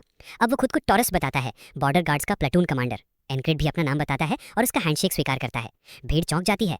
Platoon commanders special rank soldiers होते हैं, मतलब एनक्रेड कम से कम हाई रैंक सोल्जर बन चुका है। सब जश्न मना रहे होते हैं, पर एनक्रेड का ध्यान वहां नहीं होता और यही बात टॉरस को पसंद आती है। वो सोचता है, हम फिर मिलेंगे, अभी के लिए अलविदा। उसी दिन ग्राहम, हैवी आर्मर्ड इन्फेंट्री का फर्स्ट कंपनी कमांडर, उसे अपनी कंपनी में इनवाइट करता है। ये तीसरी बार है जब एनक्रेड को इनवाइट मिला है, पहले सेकंड कंपनी, फिर थर्ड, शायद क्योंकि उसने वो स्पेल तोड़ा था। ग्राहम समझाता है, फर्स्ट कंपनी इस बटालियन का कोर है, ये ऑफर बहुत बड़ा है, तुझे पता होना चाहिए। एनक्रेड जानता है जैसे ही वो एक्सेप्ट करेगा एलीट बन जाएगा, पर वो फिर भी मना कर देता है। ग्राहम पूछता है, क्या ये फोर्थ कंपनी कमांडर की वजह से है? अगर जरूरत हो तो मैं उससे बात कर लूंगा। एनक्रेड मुस्कुराकर कहता है, नहीं, बात वो नहीं है। उसका ईमानदार चेहरा देखकर ग्राहम ज्यादा नहीं पूछता। एनक्रेड सजेशन देता है, रैम को भेज दो अपनी कंपनी में। ग्राहम हंसता है, कोई इस पागल के साथ नहीं रहना चाहता, पर थैंक्स टू हिम हम पिछली लड़ाई जीते, उसे वहीं रखना चाहिए। क्रिस दंग रह जाता है, इतनी सारी ऑफर्स मिल रही हैं, क्या मैं बैग्स पैक कर लूं? एनक्रेड कहता है, मैं कहीं नहीं जा रहा। क्रिस सोच में पड़ जाता है, फिर इतनी बड़ी बड़ी ऑफर्स रिजेक्ट क्यों कर रहा है? अभी तो जहां भी जाएगा वहां वीआईपी ट्रीटमेंट मिलेगा। तभी टॉरस वापस आता है, उसके पास एनक्रेड से एक और जरूरी बात करनी है। बॉर्डर गार्ड्स में आ जा। रैम भी जानता है ये अब तक की सबसे बड़ी ऑफर है। टॉरस को लड़ाई में ही अंदाजा हो गया था, एनक्रेड को टफ फाइट की भूख है। अगर तू हमारे साथ आए तो तुझे लिमिट तक पुश किया जाएगा, तेरी फुल पोटेंशियल तभी बाहर आएगी। सब टीममेट्स चुप हैं, मानो ने पता है कि अब एनक्रेड चला ही जाएगा। एनक्रेड कहता है, अगर बात उस जगह की है जहां ट्रेनिंग नर्क जैसी हो तो इससे बेहतर कोई नहीं। मुझे सिर्फ अपनी पोटेंशियल नहीं चाहिए, मुझे उसे पार करना है। मौसम बदलने लगता है और ये रैम के लिए बुरी खबर है। हालांकि वो एक ट्राइब से है, फिर भी उसे सर्दी से इतनी नफरत है कि वो उससे लड़ना चाहता है। वो चिल्लाता है, एनक्रेड जल्दी से गर्म पत्थर ला। एनक्रेड सोचता है, बाहर लड़ाई में शेर है, पर इधर बेकार का बच्चा। ऑर्डन कहता है, चल बॉडी को वार्म करने के लिए ट्रेन कर, जमेगा नहीं तो लड़ाई कैसे करेगा? लेकिन रैम अपनी ब्लैंकी छोड़ने को तैयार नहीं। ऑर्डन एनक्रेड से पूछता है, तू चलेगा ट्रेनिंग के लिए? एनक्रेड मना करता है, मैं पेट्रोल ड्यूटी पर हूं अभी। बाहर निकलते वक्त रैम चिल्लाता है, गरम पत्थर मत भूलना। एनक्रेड हैरान है, अभी थोड़ी ठंड थी और अब पूरा विंटर। वो एक बिजी इलाके में जाता है जहां दूसरे गार्ड्स उसके साथ पेट्रोल पर हैं। दो लोग इंट्रोड्यूस होते हैं, जैक और बो। आज ये तीनों एक टीम है। एनक्रेड को अजीब लगता है, ये नाम कहीं सुने हैं, पर छोड़ देता है। जैक गर्व से कहता है, स्पेल ब्रेकर के साथ ड्यूटी मिल रही है। बो कहता है, सुना है तो बहुत तेजी से प्रमोट हुआ, लो से हाई तक। एनक्रेड जवाब देता है, बस किस्मत अच्छी थी। जैक बोलता है, तेरी असली ताकत देखनी है, एक छोटा ड्यूल करें? एनक्रेड मान जाता है। थोड़ी देर चलने के बाद जैक कहता है, क्या मेरी किस्मत इतनी खराब थी कि ऐसे मौसम में पेट्रोल करनी पड़े? बो भी सहमत होता है, सच में बहुत ठंड है। एनक्रेड समझ नहीं पाता ये दोनों इतने करीब क्यों चल रहे हैं। मार्केट के बीच चलते हुए एक हुडिड फिगर अचानक शैडोज से निकलता है और एनक्रेड की तरफ फिसलता है। एनक्रेड सोचता है बस कोई बच्चा होगा, लेकिन तभी वो हुडिड आदमी डैगर निकालकर एनक्रेड के सीने में घोंप देता है। एनक्रेड कुछ रिएक्ट कर पाए उससे पहले ही जैक और वो उसे क्राउड से छुपा देते हैं जैसे वो कोई ड्रंक हो। ये तीनों मिलकर काम कर रहे हैं। हुडिड आदमी कहता है, सरप्राइज्ड, ग्रे हाउंड्स कभी टारगेट नहीं भूलते। एनक्रेड देखता है, ये आधा फेरी है, शायद एस्पन ने भेजा है क्योंकि मैंने स्पेल तोड़ा था। असैसिन छुरा निकालता है ब्रूटल तरीके से और एनक्रेड को मरने छोड़ देता है। जैक कहता है, रॉटन निकल यहाँ से, मिशन पूरा हुआ। अब एनक्रेड को याद आता है, ये वो घायल रिकॉन सोल्जर्स हैं जिनका ग्रेस ने जिक्र किया था। ये सब बहाना था एस्पन से कॉन्टैक्ट बनाने का। अब उसकी हालत है 4 वर्सेस 1, लेकिन मैं जीतूंगा। अभी वो जमीन पर गिर जाता है, खून बहता है और वहीं मर जाता है। वो फिर से जागता है, झटके से उठता है जिसे देखकर रैम हैरान हो जाता है, लेकिन वो सिर्फ ज्यादा एनर्जी के साथ उठना चाहता था।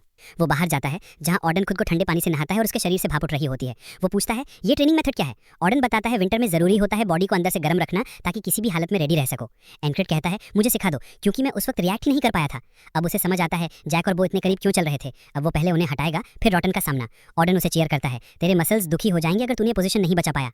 फिर से जैक और वो उससे इंट्रोड्यूस होते हैं, लेकिन इस बार जैक इंप्रेस होता है, तेरे पास कोट नहीं है? एनक्रिड बस कहता है ट्रेनिंग कर रहा हूँ। अब उसकी बॉडी ऑर्डन की ट्रेनिंग से तैयार है। उसे पता है जल्द ही रॉटन सामने आएगा। इससे पहले कि वो पास आए वो पीछे वालों पर वार करता है। वो बच जाता है और तलवार निकाल लेता है। एनक्रिड जानता है रॉटन या तो भागेगा या हमला, कुछ भी हो पहले इन दोनों से निपटना जरूरी है। लेकिन रॉटन के पास एक और चाल है। वो दूर से एक नाइफ फेंकता है जो सीधे एनक्रिड के वाइटल में लगती है। एनक्रिड सुनता है इतनी दूर से हिट किया, भीड़ में से, स्किल तो है इस बंदे में, लेकिन तब तक बहुत देर हो चुकी थी। छुरा उसके दिल में घुस चुका होता है। ये साउंड से भी तेज थी। अब उसके सामने चैलेंज है दूर और पास दोनों दुश्मनों से एक साथ लड़ना। वो एक्साइटेड हो जाता है, कैसे तैयार होगा अब। रॉटन पास आए तो स्टैब करेगा, दूर हो तो डैगर्स फेंकेगा। ये दीवार इतनी कॉम्प्लेक्स नहीं है, बस एक रास्ता चाहिए पार करने का। एनक्रिड ट्रेनिंग जारी रखता है, हालांकि उसे लगता है वो मर ही जाएगा।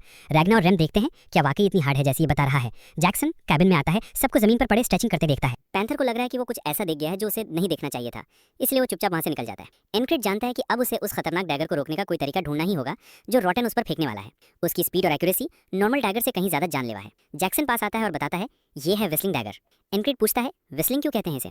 जैक्सन समझाता है जब इसे फेंका जाता है तो ये सीटी जैसी आवाज करता है, और अगर कोई एक्सपर्ट इसे चलाए तो टारगेट को पता भी नहीं चलता कि क्या हुआ, तो इससे दूर रहना ही बेहतर होता है। एनक्रिड इस सब से थोड़ा बहुत सीख लेता है, लेकिन सोचता है भले ही रॉटन कितना भी अच्छा हो, अगर मैं पहले से ब्लॉक कर लूँ तो वो कुछ नहीं कर पाएगा। फिर से वो पीछे वालों पर हमला करता है। बी फिर से बच जाता है, लेकिन इस बार एनक्रिड उसे पकड़ लेता है और अपने सामने ढाल की तरह रख देता है। लेकिन रॉटन को फर्क नहीं पड़ता। वो 3 डैगर्स एक साथ फेंकता है, एक एनक्रिड, एक बी और एक सीधा जैक की गर्दन में। एनक्रिड चौंक जाता है, एक साथ 3 फेंकना, और वो भी अपने साथियों पर। शायद रॉटन ने उन्हें कभी अपना टीममेट समझा ही नहीं था। रॉटन नीचे झुककर एनक्रिड की आंखों में देखता है। तू तो काफी डिटरमिन्ड लग रहा है। एनक्रिड कहता है शुक्र है कि ग्रे हाउंड्स अपने टारगेट कभी नहीं भूलते। रॉटन हंसता है, तू तो पूरी तरह पागल है। अब एनक्रिड मान चुका है ये सब जितना दिखता है उतना आसान नहीं है। ये दीवार दीवार ही है। बोटमैन कहता है जब तक हंसना है हंस ले, जल्द ही तुझे समझ आ जाएगा कि ये सब एक शाप है। एनक्रिड फिर से उठता है, तेजी से बिस्तर से बाहर। शायद ये सब एक ब्लेसिंग इन डिस्गाइज है।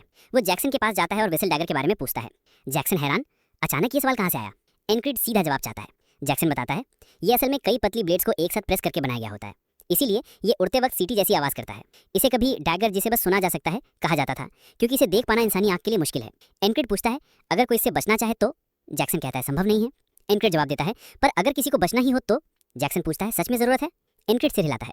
जैक्सन सोच में पड़ जाता है, ये सब सुना कहाँ से। फिर समझाता है जब डैगर फेंका जा चुका होता है तब उसे देखना बेकार है। ध्यान उस हाथ पर होना चाहिए जो फेंक रहा है, क्योंकि थ्रो उसी वक्त तय हो जाता है। कुछ तरीके होते हैं थ्रो को छुपाने के, लेकिन ट्रेन आंखें उसे पकड़ सकती हैं। एनक्रिड पूछता है क्या मैं ये सीख सकता हूँ। जैक्सन कहता है तेरी करंट स्किल्स के हिसाब से कुछ खास नहीं कर पाएगा। एनक्रिड सोचता है बकवास कर रहा है ये। तभी जैक्सन पूछता है डैगर्स फेंकना सीखना चाहता है क्या। अगर कॉन्फिडेंट नहीं है तो भूल जा। एनक्रिड समझता है ये एक मौका है और फैसला करता है सीखने का। बाद में वो जैक और बो से मिलता है और याद रखता है जैक्सन की बात। थ्रो करते वक्त पूरा शरीर रिलैक्स रखना चाहिए, फोकस करना चाहिए जब ब्लेड हाथ से निकले। देखना और बचना एक ही बात है। जैसे ही रॉटन सामने आता है एनक्रिड तुरंत जैक को मार देता है। वो भी ज्यादा फाइट नहीं करता, बाकी सब डर के मारे भाग जाते हैं। अब एनक्रिड पूरी तरह अपने असली टारगेट पर फोकस कर सकता है। वो देख पाता है रॉटन कब रिलैक्स होता है और कब फोकस्ड। अगर वो अपने दिल को बचा पाए तो शायद तुरंत मरने से बच सकता है। एनक्रिड पहले डैगर को हाथ से ब्लॉक कर लेता है, लेकिन दूसरा सीधे सीने में घुस जाता है। वो जानता है ये बहुत तेज है, पर वो एक स्प्लिट सेकंड के लिए उसे देख पाया। रॉटन फिर वही डायलॉग बोलने वाला होता है, लेकिन एनक्रिड पहले ही जानता है persistent lovers never forget the target. रॉटन हैरान, तो जानता कैसे है। एनक्रिड मुस्कुराता है, हर बार मिलने से मैं तुझे पढ़ना सीख रहा हूँ। थोड़ी और बार मिला तो तेरे सारे घटिया ट्रिक्स पकड़ लूंगा। अगले दिन एनक्रिड पहले ही पीछे वालों को खत्म कर देता है। अब पूरी फोकस रॉटन पर। वो देख पाता है उसका हाथ कैसे घूमता है, डैगर कैसे निकलता है। इस बार वो ट्रेजेक्ट्री समझ जाता है, आर्म गार्ड से ब्लॉक करता है। रॉटन उसका एडवांस देखकर घबरा जाता है। एनक्रिड सोचता है अब वो दूसरी दिशा से वार करेगा। वो डॉज करता है, लेकिन रॉटन फुर्ती से दिशा बदलकर सीधे दिल में मारता है। इस वेपन की एबिलिटी कमाल है, अब मैं इसे खुद चलाना चाहता हूँ। अगले जीवन में एनक्रिड डैगर से प्रैक्टिस करता है। जैक्सन पूछता है अब तू कर क्या रहा है। एनक्रिड कहता है विसल डैगर की ट्रेनिंग। उसके पास असली डैगर नहीं है, पर जल्दी होगा। एक बार होममेड डैगर टूटकर जैक्सन को लगने वाला होता है। 8वें दिन एनक्रिड रॉटन का डिलेड अटैक डॉज कर लेता है, पर अब नई दिक्कत आती है। एक शार्प शूटर उसे पीछे से मार देता है। अब वो भी ध्यान में रखना होगा। 9वें दिन वो शार्प शूटर को भी डैगर से खत्म करता है, लेकिन रॉटन फिर से ऐसा वार करता है जो वो नहीं बचा पाता। एनक्रिड तब तक प्रैक्टिस करता है जब तक वो डैगर्स काफी ठीक ठाक फेंकना नहीं सीख लेता, लेकिन उसे लगता है कुछ मिसिंग है, कुछ इंपॉर्टेंट। जैक्सन कहता है तू बेसिक्स तो सीख गया, पर तूने ये फेंकना सीखा कहाँ से। एनक्रिड झूठ बोल देता है, किसी को फेंकते देखा था, बस कॉपी कर लिया। जैक्सन कहता है तू जीनियस है अगर ये सच है। फिर पूछता है क्या तूने थ्रोइंग ब्लेड टेक्निक का नाम सुना है। गेऑर्ग नाम का असैसिन था जिसने ये बनाई थी। उसका हथियार ही विस्लिंग डैगर था। गेऑर्ग की कोशिश थी एक ऐसा ब्लेड बनाना जो आवाज ही ना करे। उसने अल्ट्रा थिन सिंगल ब्लेड बनाई, पर चलाना मुश्किल था, तो उसे बदलकर आज का विस्लिंग डैगर बनाया। एनक्रिड हैरान, इस डैगर की भी कहानी है। जैक्सन सोचता है तुझे तो पहले से पता होना चाहिए था, तेरी स्टैंड्स तो परफेक्ट है विस्लिंग डैगर थ्रो करने के लिए। 10वें दिन एनक्रिड रूट बदलने का फैसला करता है। जैक विरोध करता है, अगर काम खराब हुआ तो सजा मिलेगी। एनक्रिड जवाब देता है मैं सबसे हाई रैंक वाला हूँ, जिम्मेदारी मेरी होगी। उसे दोनों विस्पर करते दिखते हैं, उन्हें ये प्लान बिल्कुल पसंद नहीं। एनक्रिड जानता है मार्केट परफेक्ट जगह है असैसिन्स के लिए, अब वो इनका गेम नहीं खेलेगा। जैक फिर से कहता है हमें वापस जाना चाहिए। एनक्रिड पूछता है देश से गद्दारी करके क्या मिला। कुछ गोल्ड कॉइंस। ये सुनते ही दोनों उस पर झपटते हैं, लेकिन एनक्रिड सिर्फ 2 वारों नहीं उन्हें गिरा देता है। जैसे ही एनक्रिड पीछे के दोनों गद्दारों को खत्म करता है, रॉटन और वो ब्लू असैसिन वहां पहुंच जाते हैं। उसे लगता है कि ये लोग थोड़े लेट आए, लेकिन कोई बात नहीं, अब जो करना है लेकर आए। रॉटन एक साथ 4 डैगर्स फेंकता है, लेकिन अब एनक्रिड उसके हाथ को देख सकता है। ब्लू असैसिन पीछे से वार करने आता है, लेकिन एनक्रिड उसे एक डैगर से वहीं खत्म कर देता है। रॉटन को लगता है अब मौका है, पीठ खुली है। वो वार करता है, लेकिन एनक्रिड बड़े सटीक तरीके से उसका डैगर ब्लॉक करता है। चोट लगी है पर मौत नहीं। अब रॉटन डर गया है। तू है कौन साले? एनक्रिड कहता है वो जानना तेरे काम का नहीं, और सोचता है इसके पास कितने और ये खूबसूरत हथियार हैं। रॉटन देख रहा है, ये बंदा खुद भी डैगर्स फेंक सकता है, क्या ये भी कोई असासिन है? रॉटन कहता है मेरे पास बस 2 हैं। एनक्रिड को थोड़ी जलन होती है, मेरे पास बस 1 बचा है। रॉटन गुस्से में बोलता है मजाक मत कर, तू सच में दिमाग से गया हुआ है। जैसे ही तू अपना बचा डैगर फेंकेगा तू मरेगा। एनक्रिड समझता है, लेकिन दोनों का जवाब बाद में मिलेगा। उसे रॉटन के हाथ नहीं दिख रहे पर उसकी आर्म दिख रही है। अगर वो पोस्चर और नजर स्टडी रखे तो डॉज करना मुमकिन है। रॉटन एक साथ 2 डैगर्स फेंकता है। एनक्रिड उन्हें दबे हुए शरीर से डॉज करता है और खुद एक डैगर फेंकता है जो रॉटन की क्लोक फाड़ता है। एनक्रिड जानता है इसने झूठ बोला, और भी होंगे इसके पास, लेकिन मेरे पास भी हैं। वो अपना आखिरी डैगर फेंकता है। रॉटन बच जाता है, लेकिन गुस्से में तमतमा उठता है, तूने झूठ बोला। अब वो अपनी ब्लेड निकालता है, और एनक्रिड भी, थोड़ा चौंकते हुए कि ये असैसिन तलवार भी चलाता है। असल में असैसिन को कोई रूल नहीं बांधता कि सिर्फ दूर से हमला करे, लेकिन दिक्कत यह है कि एनक्रिड ने ये मूव पहले नहीं देखा था, नीचे से तेज वार। रॉटन सोचता है कि अब ये खत्म है, लेकिन एनक्रिड बिजली जैसी तेजी से उसका हाथ पकड़ता है और कहता है अब अंत है तेरा। एक बार सीधा उसके माथे पर। रॉटन वहीं ढेर। सिर्फ 10 बार कोशिश करके मर के लड़के एनक्रिड ने ये दीवार पार कर ली। ये सब उसे जिंदा रखने आए थे। वो रॉटन की लाश देखता है, उसकी क्लोक खुलता है और एक पूरा नाइफ बैंडोलियर पाता है। ये तो मेरा ही होना चाहिए। अब वो फेरी कमांडर के पास जाता है, वही बैंडोलियर पहनकर। कहता है ये सब बस एक संयोग था। कमांडर एक नजर डालती है, 3 लोगों से लड़कर सिर्फ 1 खरोच में बच गया, ये भी क्या कोइंसिडेंस है? एनक्रिड कहता है लक्की गॉडेस मेरी साइड पे है मैम। कमांडर कुछ पल उसे देखती है, फिर हार मानकर कहती है जाओ अपने पोस्ट पर वापस। वो वापस कॉड लॉजिंग पहुंचता है। दरवाजा खोलते ही एक एक्स उसके चेहरे पर उड़ती है। वो बस सेकंड्स में डॉज करता है। ये जाहिर है रेम की करतूत थी, जो खुश होता है कि उसका स्नीक अटैक काम नहीं किया। एनक्रिड चिल्लाता है तू पागल हो गया है क्या? रेम कहता है तेरे पीछे असैसिन पड़े हैं तो मैं तेरी ट्रेनिंग कर रहा हूँ। बदले में एनक्रिड एक हॉट स्टोन उसे देता है, खा ले। रेम समझता है कि ये आलू है, जैसे ही छूता है हाथ जल जाते हैं। एनक्रिड नोट करता है उसके बाल काफी बढ़ गए हैं। ग्रेस से कहता है हेयर कट चाहिए। ग्रेस कहता है 10 कॉपर्स लगेंगे। एनक्रिड कहता है 5 दूंगा। आखिर में 8 पर डील हो जाती है। कटिंग के दौरान एनक्रिड क्रिस से कहता है तेरा रेट बढ़ गया क्या? स्कॉट डिस्काउंट नहीं देता? क्रिस जवाब देता है सस्ते चाहिए तो शहर वाले नाई के पास जा। एनक्रिड मना करता है, शहर वाले गंदा काटते हैं, बर्फ गिरती रहती है। ग्रेस कहता है कितनी ठंडी हो रही है यार। रैम को बर्फ बिल्कुल पसंद नहीं। रैग्ना भी अग्री करता है। ओडन कहता है ये तो भगवान की टेस्ट है। एनक्रिड सोचता है हम सब यहाँ बाहर कर क्या रहे हैं? अब वो सोचता है कि असैसिन्स बॉर्डर गार्ड में आए कैसे, कब से अंदर हैं ये लोग। वो क्रिस से पूछता है जैक, बो और रॉटन कहाँ से आए थे? क्रिस कहता है जैक पिक पॉकेट था, पकड़ा गया तो जबरन भर्ती हुआ। बो एक नोबल को सीधे मुंह इंसल्ट कर दिया। रैम हैरान, इतने नॉर्मल लगते थे ये लोग। एनक्रिड भी सहमत है। रॉटन एक मर्चेंट गिल्ड से था जो फेल हो चुकी थी, अब मर्सनरी बन चुका था। ये तीनों पिछले साल ही भर्ती हुए थे। एनक्रिड सोचता है ये लोग एक ही गिल्ड से होंगे, शायद थीव्स गिल्ड। थीव्स गिल्ड, नाम में गिल्ड, असल में सिर्फ चोरों का अड्डा। जो उस गिल्ड का हिस्सा हो उसे शहर की हर गली पता होती है। वो जैक्सन से पूछता है तू थीव्स गिल्ड के बारे में कुछ जानता है? जैक्सन चौंकर पूछता है तू मुझसे क्यों पूछ रहा है? एनक्रिड जवाब देता है बस लगा तू जानता होगा। जैक्सन कहता है पहले तो कॉन्ट्रैक्ट था पर अब रिस्ट्रक्चर के बाद सब कट गया, मुझे कुछ नहीं पता। अब हेयर कट खत्म होता है। एनक्रिड बाहर की स्नो देखकर कहता है यार बर्फ तो बहुत ज्यादा गिर रही है। जैक्सन कहता है मैं आज रात शहर में जा रहा हूँ। तुरंत रैम बोलता है तू बस शवल से भाग रहा है, मैं तुझे नहीं छोड़ने वाला। एनक्रिड कहता है चलो एक काम करते हैं, मिशन पर चलो सब लोग, तो शवल करना नहीं पड़ेगा। सारे लोग तुरंत मान जाते हैं, यहाँ तक कि क्रिस भी। पर अब एनक्रिड को परमिशन लेनी है। रैग्ना ताना मारता है परमिशन लेने में भी आलस करता है तू। सभी अंदर चले जाते हैं और अब इंतजार करते हैं कि वो अपना काम करे। एनक्रिड जाता है फेरी कमांडर के पास, उसे बताता है मुझे लगता है कि असैसिन्स के पीछे थीव्स गिल्ड है और मुझे अभी एक्शन लेना है। कमांडर उसकी आंखों में देखती है, कुछ अजीब महसूस करती है। सच में तू बस शवल से भागने के लिए तो ये सब नहीं कर रहा? एनक्रिड तुरंत मना करता है, लेकिन मन ही मन सोचता है ये औरत कितनी शार्प है यार। जब टीम शहर के बीच से गुजर रही होती है तो क्राइस सोचने लगता है कि ये चोरों वाली गिल्ड की बात आखिर आई कहाँ से। शायद वो गिल्फिन गिल्ड की बात कर रहा है, पर उसके पास इनके बारे में कोई जानकारी है भी क्या? एनक्रिड के पास तो नहीं है, इसलिए तो वो सब यहाँ आए हैं जानकारी निकालने के लिए। एनक्रिड जैक्सन से कहता है कि वो पता लगाए कि वो लोग कहाँ हैं, तब तक सब बाकी लोग आखिर में रुकेंगे। जैक्सन पूछता है कि वो ये कैसे करेगा, तो एनक्रिड बस कहता है खुद ही सोचो। क्राइस को ये जवाब बिल्कुल पसंद नहीं आता क्योंकि ये बहुत ही गोलमोल है, लेकिन जैक्सन समझ जाता है, जिससे क्राइस को लगने लगता है कि शायद गड़बड़ उसमें ही है। वो एक सराय पर पहुंचते हैं जहां सब मिलकर भरपेट खाना खाते हैं। क्राइस एनक्रिड से पूछता है कि अगर गिल्फिन निर्दोष निकले तो क्या करेगा? एनक्रिड को फर्क नहीं पड़ता, भले ही उनका हत्यारों से कोई लेना देना ना हो, पर वो फिर भी अपराधी हैं और उन्हें साफ करना जरूरी है, जितना जल्दी उतना अच्छा। क्राइस पहले ही वहाँ की सर्वर लीजा से घुल-मिल चुका है और कुछ फुसफुसाकर उसके कान में कहता है। एनक्रिड ज्यादा ध्यान नहीं देता, पर उसे हैरानी होती है कि जैक्सन अभी तक लौटा क्यों नहीं। जैक्सन के पास स्किल्स हैं, पर उसके पास कोई ठोस सुराग नहीं था। एनक्रिड सोचता है कि शायद उसने उसे बहुत अधूरी जानकारी दी और अब उसे उसके लिए बुरा लग रहा है। जैक्सन किसी ऊंचाई पर बैठा है, बिल्कुल शांत, चारों ओर नजरें घुमाते हुए, और बर्फ उस पर गिर रही है। तभी उसे दो अजीब लोग दिखते हैं, जिससे उसे एक आइडिया आता है। एनक्रिड क्राइस से पूछता है कि क्या वो उस लड़की को जानता है, और बताता है कि वो लीजा है, एक मोची की बेटी जिसका सपना है कि राजधानी में एक बड़ी सराय खुले। एनक्रिड को हैरानी होती है कि क्राइस को इतना सब कुछ कैसे पता, पर क्राइस कहता है कि शायद इसलिए क्योंकि वो उनकी संभावित कस्टमर बन सकती है। आखिरकार जैक्सन बर्फ से लिपटा वापस आता है, ठंड से कांपता हुआ, और देखता है कि बाकी सब गर्म कमरे में बैठकर गर्म खाना खा रहे हैं। एनक्रिड उसकी हालत देखकर कहता है कि पहले खाना खा लो, लेकिन जैक्सन मानता है कि अब ज्यादा इंतजार नहीं करना चाहिए, अभी जाना चाहिए। रेम को बाहर जाने का मन नहीं क्योंकि ठंड बहुत है, लेकिन जैक्सन उससे पूछता है कि क्या वो अपने ही खून से नहाना चाहता है, क्योंकि फिलहाल वही सबसे गर्म चीज होगी। एनक्रिड भी मान जाता है कि अब जाना चाहिए, लेकिन बर्फबारी की वजह से चलना मुश्किल है, इसलिए कहते हैं कि जैसे ही बर्फ रुकेगी निकल पड़ेंगे। वो खिड़की के बाहर 5 सेकंड तक देखता है और फिर कहता है कि बर्फ तो रुकेगी नहीं, चलो। क्राइस पूछता है, अभी थोड़ी देर पहले तो कहा था कि रुकेंगे। एनक्रिड कहता है, काफी सोच लिया है, अब चलना चाहिए।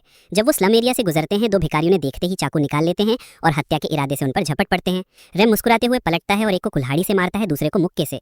फिर वो जैक्सन से पूछता है कि ये तेरे चूहे दोस्त हैं क्या। क्राइस मानता है कि शायद ये गिल्फिन गिल्ड के लोग हैं। जैक्सन को उनके छिपने की जगह मिल जाती है, लेकिन दरवाजा लॉक है। ओडिन उसे कहता है, जरा हटो, मैं शालीनता से दरवाजा खटखटाता हूँ। वो मुट्ठी से एक बार दरवाजा खटखटाता है और दरवाजा अपने आप खुल जाता है। रेम हैरान होकर पूछता है, ये कौन सी नॉकिंग थी भाई। एनक्रिड को परवाह नहीं, बस दरवाजा खुल गया, इतना ही काफी है। अंदर जाते हुए रेम पूछता है, अब पूछेगा क्या उनसे। एनक्रिड कहता है, पहले उन्हें काबू में लो, बात तो बाद में करेंगे। वो दरवाजे के पास पहुंचते हैं और अंदर वालों को पता चल जाता है कि एनक्रिड आ रहा है। लीडर कहता है कि अगर हार की खबर ऊपर दी तो बहुत लफड़ा हो जाएगा, इसलिए यही निपटा देते हैं। कोई कहता है, पर उसके साथ पूरी टीम है। पर लीडर कहने ही वाला था, वो सब कोई खास नहीं। तभी ओडिन फिर से नॉक करता है, इस बार पैर से। रेम सीधा अंदर घुसता है, सबको मारने के इरादे से, लेकिन एनक्रिड बोलना शुरू करता है, जो कभी कमजोरों को नहीं मारे, जो सरेंडर करना चाहें और जो मरना नहीं चाहते, वो अपने हथियार नीचे रख दें और इस लाइन को पार कर जाएं, बाकी सब मारे जाएंगे। रेम पूछता है, अब मार क्यों नहीं रहे सीधे। एनक्रिड कहता है, बस थोड़ा स्टाइल मारना था और मुझे लगता है मैं कूल लग रहा हूँ। लीडर को यकीन नहीं होता कि एक मामूली सिपाही उन्हें ऑर्डर दे रहा है। ओडिन कहता है, ये सब अपने अंदर के अंधकार से घिरे हुए हैं, जब तक जोर नहीं दिखाओगे सुनेंगे नहीं। एनक्रिड अब जबरदस्ती पर उतर आता है और कहता है, तुम में जो सबसे ताकतवर है वो सामने आए। लीडर को यही चाहिए था। वो अपने सबसे ताकतवर तलवारबाज वाइवन को बुलाता है, जो फौरन तलवार निकाल लेता है। वाइवन सोचता है कि क्या एनक्रिड की तलवार को रोक पाएगा, क्योंकि उसे कभी कोई हरा नहीं पाया, लेकिन जैसे ही वो बोलते बोलते आगे बढ़ता है, एनक्रिड उसकी तलवार को टालकर सीधे उसके कंधे में चाकू घुसेड़ देता है। ये विलन मर्कनरी तलवारबाज तकनीक का हिस्सा है, बात करते हुए वार करना। यही वो मूव था जिसमें वो पहले फंसा हुआ था, पर अब उसने इसे बखूबी सीख लिया है। एनक्रिड को लगता है कि अगर इनका सबसे ताकतवर बंदा था तो अब कुछ और देखने की जरूरत नहीं है। वो कहता है, एक आखिरी मौका है, या तो सरेंडर करो या मरो। उसकी टीम उसे देखती है एकदम बिना इंप्रेस हुए। सबके मन में एक ही बात, ये फिर से स्टाइल मार रहा है। इसी बीच एक बंदा अपना हथियार फेंक देता है और सरेंडर कर देता है। लीडर बौखलाकर उठता है और उसी पर वार करने दौड़ता है, लेकिन इससे पहले कि वो उसे काट सके, एनक्रिड उसकी खोपड़ी में चाकू घुसेड़ देता है और वो ढेर हो जाता है। रेम को यकीन नहीं होता कि एनक्रिड खुद को कूल समझ रहा था। ओडिन को सच में कूल लगता है और क्राइस हैरान रह जाता है। जैक्सन सोचता है, बुरा नहीं है, पर रैग्ना तो रेम की तरह चुपचाप क्रिंज फील कर रहा है। एनक्रिड को भी पता है कि उसने स्टाइल तो मारा, पर अब सब चोर डर के मारे घुटनों के बल गिर जाते हैं। रेम पूछता है, अब क्या करें, मार दें क्या सबको, बाद में फिर टेंशन देंगे। तभी उनमें से गिड़गिड़ाता है, प्लीज हमें मत मारो, कुछ के माँ बाप बीमार हैं, कुछ की फैमिली बहुत गरीब है। एनक्रिड कहता है, इससे क्या, क्राइम तो क्राइम है। वो आदमी कहता है, अगर मारना ही है तो मुझे मार दो, मैं ही गिल्फिन हूँ। एनक्रिड चौंक जाता है, तो तू ही बॉस है, जो अभी मरा वो तो सिर्फ एक गुंडा निकला। गिल्फिन कहता है, नहीं वही बॉस था, लेकिन मैं गिल्फिन हूँ, वो नहीं था। एनक्रिड अब पूरी तरह कंफ्यूज हो चुका है। क्राइस समझाता है, देख इन्होंने गिल्ड का नाम जानबूझकर किसी रैंडम बंदे के नाम पर रखा था, ताकि अगर पुलिस पीछे पड़े तो नाम वाला बंदा पकड़ाया जाए और बाकी भाग जाएं। गिल्फिन कहता है, हमारा बॉस सच में बहुत घटिया इंसान था, पूरी तरह सड़ा हुआ, लेकिन हम बाकी सब वैसे नहीं हैं। अगर खून ही चाहिए तो मेरा ले लो। बाकी सब उसे बचाने की कोशिश करते हैं। गिल्फिन तो अच्छा इंसान है, कुछ तो कहते हैं हमें मार दो, उसे छोड़ दो। रेम को यकीन नहीं होता कि एनक्रिड इन सबको मारेगा। वो कहता है, मैंने तो सोचा नहीं था कि तू इतना शैतान निकलेगा। एनक्रिड गुस्से में बोलता है, चुप कर, मारने की बात तो तूने सबसे पहले की थी। गिल्फिन कहता है, गिल्ड की तिजोरी में जो कुछ भी है सब ले लो, बस हमें जीने दो। क्राइस की आंखों में चमक आ जाती है, इसमें तो कुछ ठंडे सिक्के होंगे। गिल्फिन स्टोर रूम की ओर इशारा करता है, लेकिन पहले चाबी ढूंढनी पड़ेगी। ओडिन आराम से दरवाजा खोल देता है बिना किसी चाबी के। एनक्रिड अपनी टीम से कहता है, जो चाहिए ले लो। रेम को तुरंत एक थर्मल लेदर जैकेट मिलती है, बहुत गर्म और काम की। रैग्ना कहता है, इतना जरूरी है क्या। एनक्रिड को भी एक बेहद लचीला लेकिन मजबूत लेदर आर्मर मिलता है, जो उसे काफी पसंद आता है। क्राइस धीरे से एनक्रिड का ध्यान खींचता है, हमें इस गिल्ड को टेक ओवर कर लेना चाहिए। एनक्रिड हैरानी से पूछता है, तू सच में चाहता है कि मैं चोर बन जाऊं। क्राइस कहता है, हाँ, लेकिन ऐसा चोर जो किसी को मारे नहीं। देख, अगर हम इस गिल्ड को खत्म भी कर दें तो 2 हफ्ते में नहीं उठ खड़ी होगी, तो इससे अच्छा है कि इस गिल्फिन को ही मोहरा बना के गिल्ड चलाओ। एनक्रिड को ये सब बहुत ही ऑलमोस्ट ही लगता है, जैसे सब कुछ बहुत आसानी से हो रहा है। तो वो पूछता है, तूने उस लड़की से क्या कहा था, क्योंकि ये सारे गिल्ड वाले एक जगह इकट्ठा कैसे हो गए। क्राइस चौंकता है, तुझे पता चल गया। हाँ, हमने एक ही बार में सबको पकड़ लिया। अगर तू मंजूरी दे तो मैं तुझे हर महीने कोरोना पेमेंट दिलवा सकता हूँ और साथ ही साथ इनसे इन्फॉर्मेशन भी निकलवाऊंगा। एनक्रिड को पैसों से कुछ खास लेना देना नहीं है, पर फिर भी नुकसान भी तो नहीं है। एनक्रिड इजाजत दे देता है तो क्लाइस गिल्फिन से कहता है, अब से हमारी गिल्ड किसी को मारेगी नहीं, जो सच में बुरे हैं उन्हें जेल भेजेंगे और धीरे धीरे इस गिल्ड को सुधारेंगे। गिल्फिन कहता है, अगर हमने गिल्ड खत्म नहीं की तो हम सब मारे जाएंगे। हमारा बॉस एसपेन के लिए काम करता था, उनका पैसा लिया था। हर साल बसंत और पतझड़ में एक मेंढक आता है चेक करने, और अगर उसे जरा भी शक हुआ तो वो हमें छोड़ेगा नहीं। वो मेंढक असल में जानवर हैं। क्राइस कहता है, तो फिर टेंशन किस बात की, हमारे पास भी अपने खुद के कुछ जानवर हैं। एनक्रिड को लगता है कि उनका मिशन पूरा हो गया है, अब उन्हें लौट जाना चाहिए, लेकिन रैम उसे घूरता है और सोचता है, क्या बाकी लोग अब तक बर्फ साफ कर रहे हैं? रैग्ना भी मानता है अभी कुछ काम अधूरे हैं। ओडिन कहता है, थोड़ा और रुकना चाहता हूँ प्रभु का संदेश फैलाने के लिए। जैक्सन भी बोलता है, मुझे भी कुछ काम है, मैं कल सुबह लौटूंगा।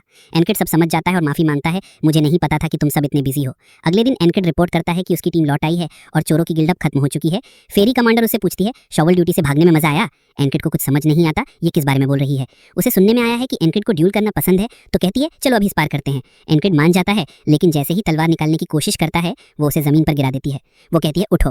वो उठता है और तलवार उठाने ही वाला होता है, फिर से गिरा दिया जाता है। एनक्रिड उसकी तलवार को देखकर हैरान हो जाता है, इतनी पतली है जैसे कोई चाबुक हो। ये सिलसिला चलता रहता है जब तक एनक्रिड की सांसें नहीं फूलने लगती। फेरी कमांडर कंफ्यूज हो जाती है, ये वही बंदा है जिसने वो 4 हथियारे गिराए थे और स्पेल तोड़ा था। उसने तो देखा था कि ये बंदा तो फ्यूचर से आया हुआ लगता है, इतना फास्ट रिएक्शन देता है। अब ऐसा लग रहा है जैसे कोई नौसिखिया है। उसे समझ नहीं आ रहा कि एनक्रिड असल में कौन है, पर एक बात तो पक्की है कि अब से वो उसे नजर में रखेगी। एनक्रिड को खुद पर गुस्सा आता है, मैंने तलवारबाजी में तो बहुत मेहनत की, पर नंगे हाथों से कभी कुछ नहीं सीखा। अब जाके उसे समझ आता है जो चीज़ उसमें कमी है वो है मार्शल आर्ट्स। वो ओडिन के पास जाता है जो ट्रेनिंग कर रहा होता है। ओडिन कहता है, मार्शल आर्ट्स की सबसे पहली जरूरत है एक मजबूत शरीर। तभी कोई पीछे से चिल्लाता है, पूरा पेड़ किसने उखाड़ दिया? ओडिन कूल अंदाज में कहता है, मेरी ट्रेनिंग का तरीका ऐसा ही है, बॉडी को हद से ज्यादा धकेलना।